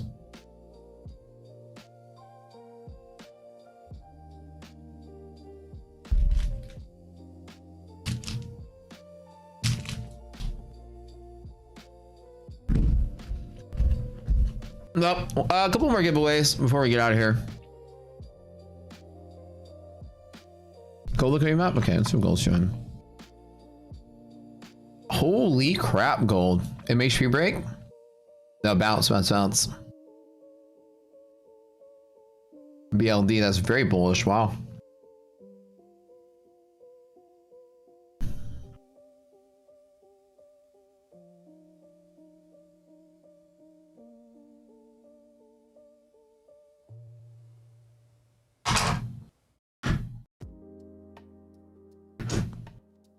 All right, y'all.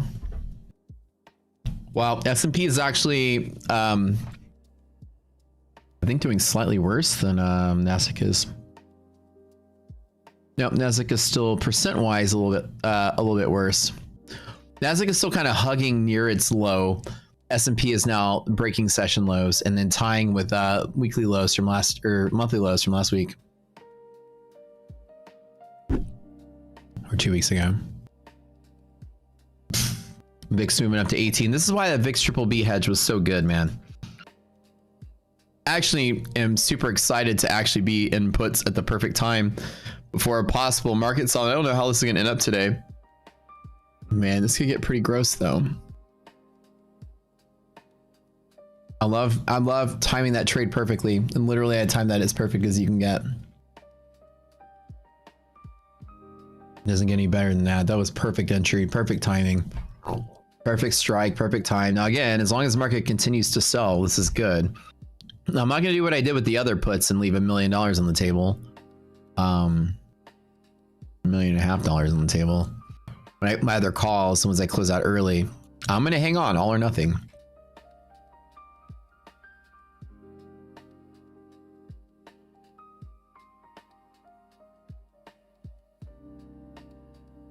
Once you click the link, you have to switch to futures and the reference disappears from the link.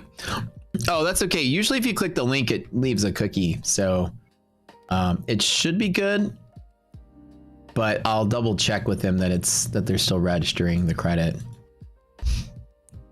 Thanks for letting me know. Yeah, I noticed that too. I was checking that.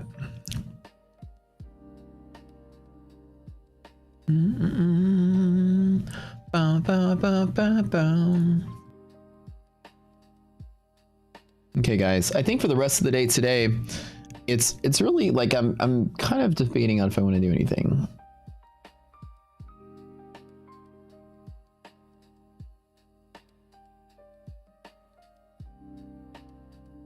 I don't know where I really am right now. All right, we'll do one more giveaway before we get out of here and head over to my Funded TV. Do I now like scaling out for some lock-ins? With options, I want at least them to go in the money before I even consider taking any profit. So, like, I would absolutely. I'd rather. I only put 15K in, and they're up 200%. So, if I lose all of it, I lose 15K. So if I keep all of it, it could be 200K. So the idea is that, yeah, we'll do TPT in just a second. That's the last we need to do.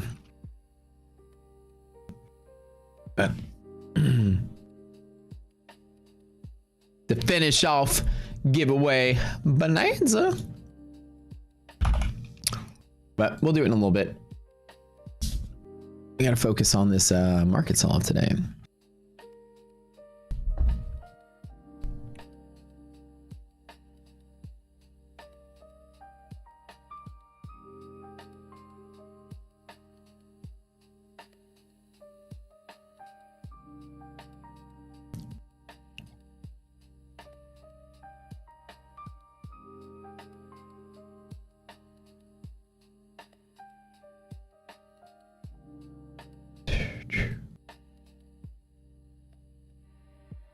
Okay.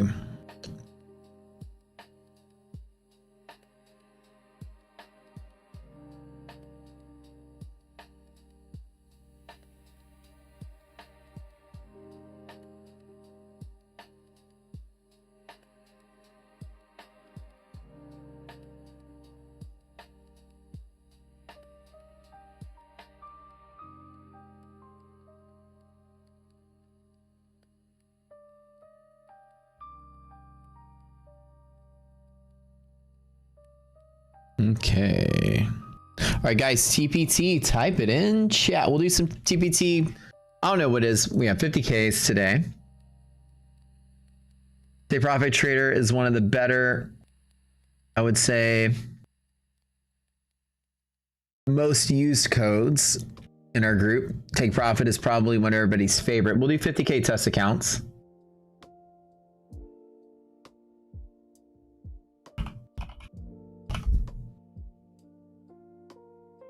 This is by far one of everybody's favorite prop firms out there.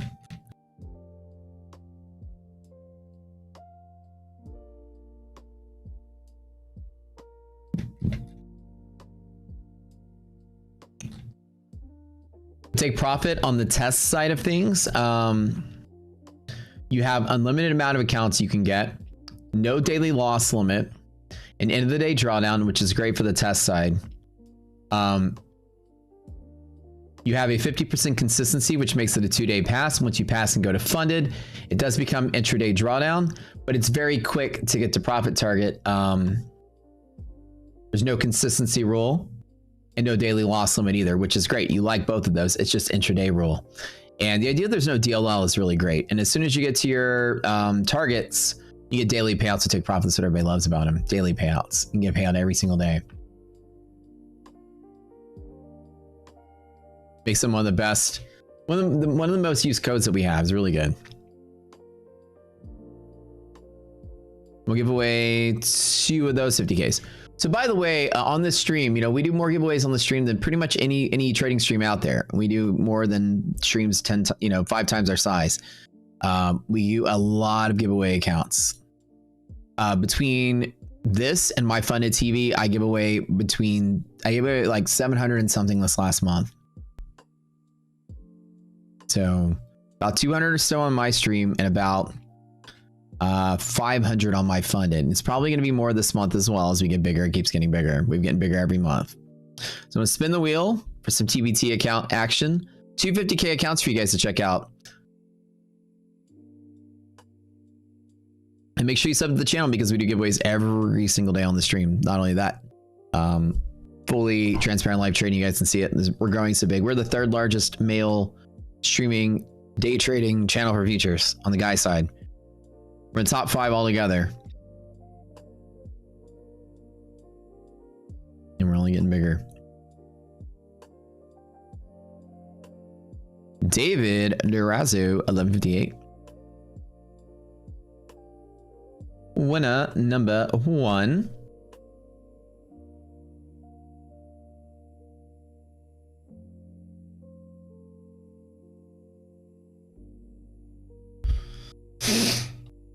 Right.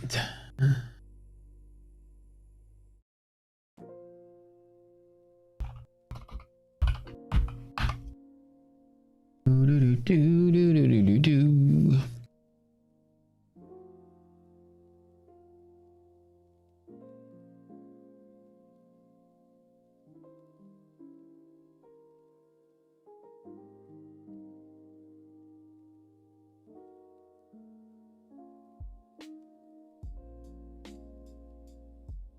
Bum, bum, bum, bum, bum, bum, bum, bum. Trading Hack 25, you are the 2nd and final winner of today's giveaway bonanza. Man, you guys, congratulations. We gave away a ton of stuff. We'll be doing more this afternoon, obviously, as we always do, but bonanza for the morning is over, so we got to get ready for my funded TV in a little bit. Market's bottoming out down here. I don't hate it.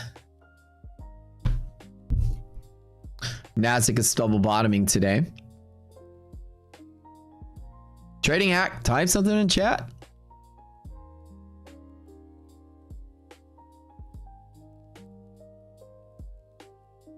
$14, $13, $12.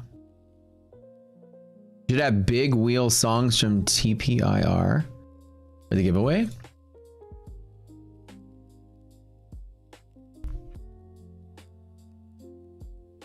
Wonder if I can get that. Did they have a song?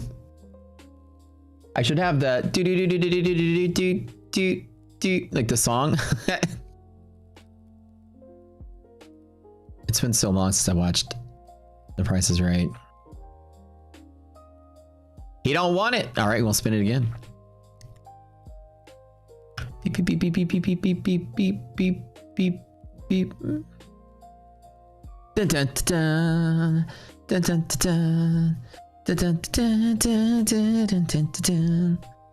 Dun dun dun dun dun dun dun dun dun dun dun dun dun. All the times I was in elementary school and I was sick and had to stay home watching The Price is Right on the couch. It's really like FC Mike, second final winner. I know it's a boring trading day with cat active. I don't trade it. I mean this could be blow up city for somebody. 250 points in Nasdaq up and down. I know a lot of traders probably capitalize on this. Cat is active. I follow my rules to a T. I don't need to touch the market. I made a pretty decent trading day. It's one of the best trading days I've had this quarter. Shortened this thing yesterday. Yeah, and then soap operas all day. Yeah. Dope, bro. Nice. You're down 5K and now up 10K for the day. Very nice. Very nice. Okay. Very, very, very cool. At times cat was active on his keyboard. Literally a literal cat active moment. That is too funny. FC Mike, claim your prize.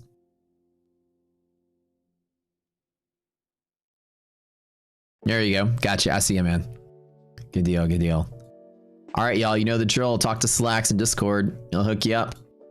Y'all been around long enough. Y'all know what. Both of you guys know what to do. Go to channel. Go to contest channel and Discord. Talk to Slacks. It'll hook you up with your accounts. Congrats today. This is the final giveaway of Giveaway Bonanza. However, in the afternoon we'll be giving away something else. And then today on my Funded TV, of course. You guys can hang out with us over there. It's always going to be really good. Really good afternoon jam. That was the last one for this morning. We're out of time. We're going to be carrying over into the afternoon. And we always do stuff in the afternoon sesh. Yeah, we're running out of time. I got to bounce over to my Funded TV where I run the Lunch Money with Matt segment. You guys follow me over there. It's the same tune, the same show, same trading, same chat. We do giveaways there and stuff as well. Morning sesh is coming to a conclusion. We got about 10 minutes left. So in the meantime, you guys head over here, give Tom and I think Methodical's on there. What the heck is this? Go give those guys some love. Hold on. Is that the right link? Oh, yeah, it is.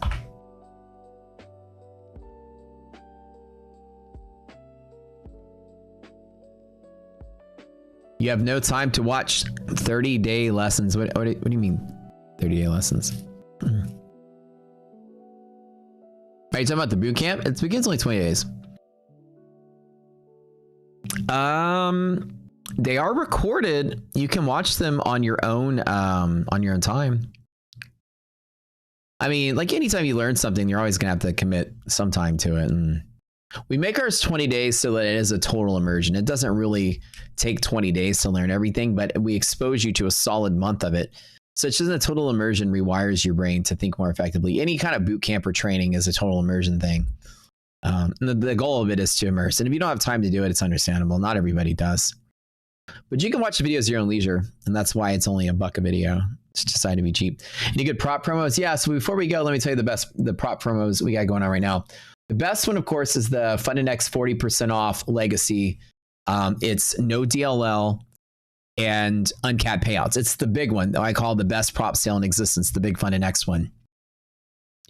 40% off, and they add no DLL to the bunch of the uncapped payout ones, which is basically everybody's favorite account.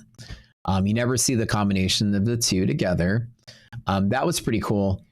We have 30% off with Tradeify, as we always do. We have pass one, get one free. It ends on the September 5th with Elite Trader funding. 80% off of all the non-fast tracks. So 80% off of the, all the other accounts, the static, the straight to funded, everything. And then it's pass one, get one free, which is really nice with those guys. And my funded futures, we get our, I think right now it's just our normal discount that we normally get. It was 33% off and now it's back down to typical 5% off. So that's about it. FundedNext is what everybody's talking about right now, and then 40% off take profit as usual. So the big one is the FundedNext. That's the big bad one, the big badass one. So the cat active line, it's actually today's bootcamp session. I'll teach you guys how to do it.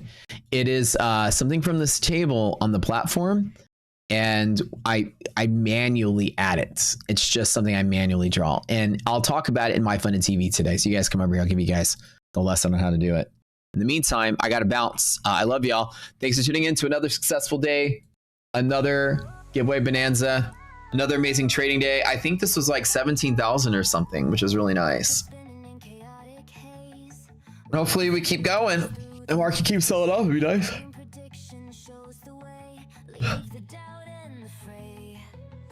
Best elite account, the static, man. The static account there is one of my favorite accounts, period.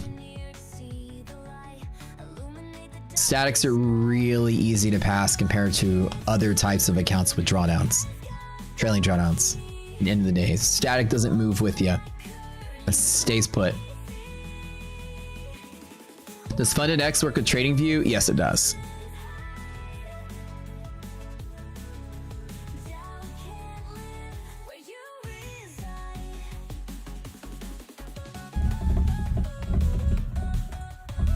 So everybody click that link above and we'll see y'all later in my Funded TV.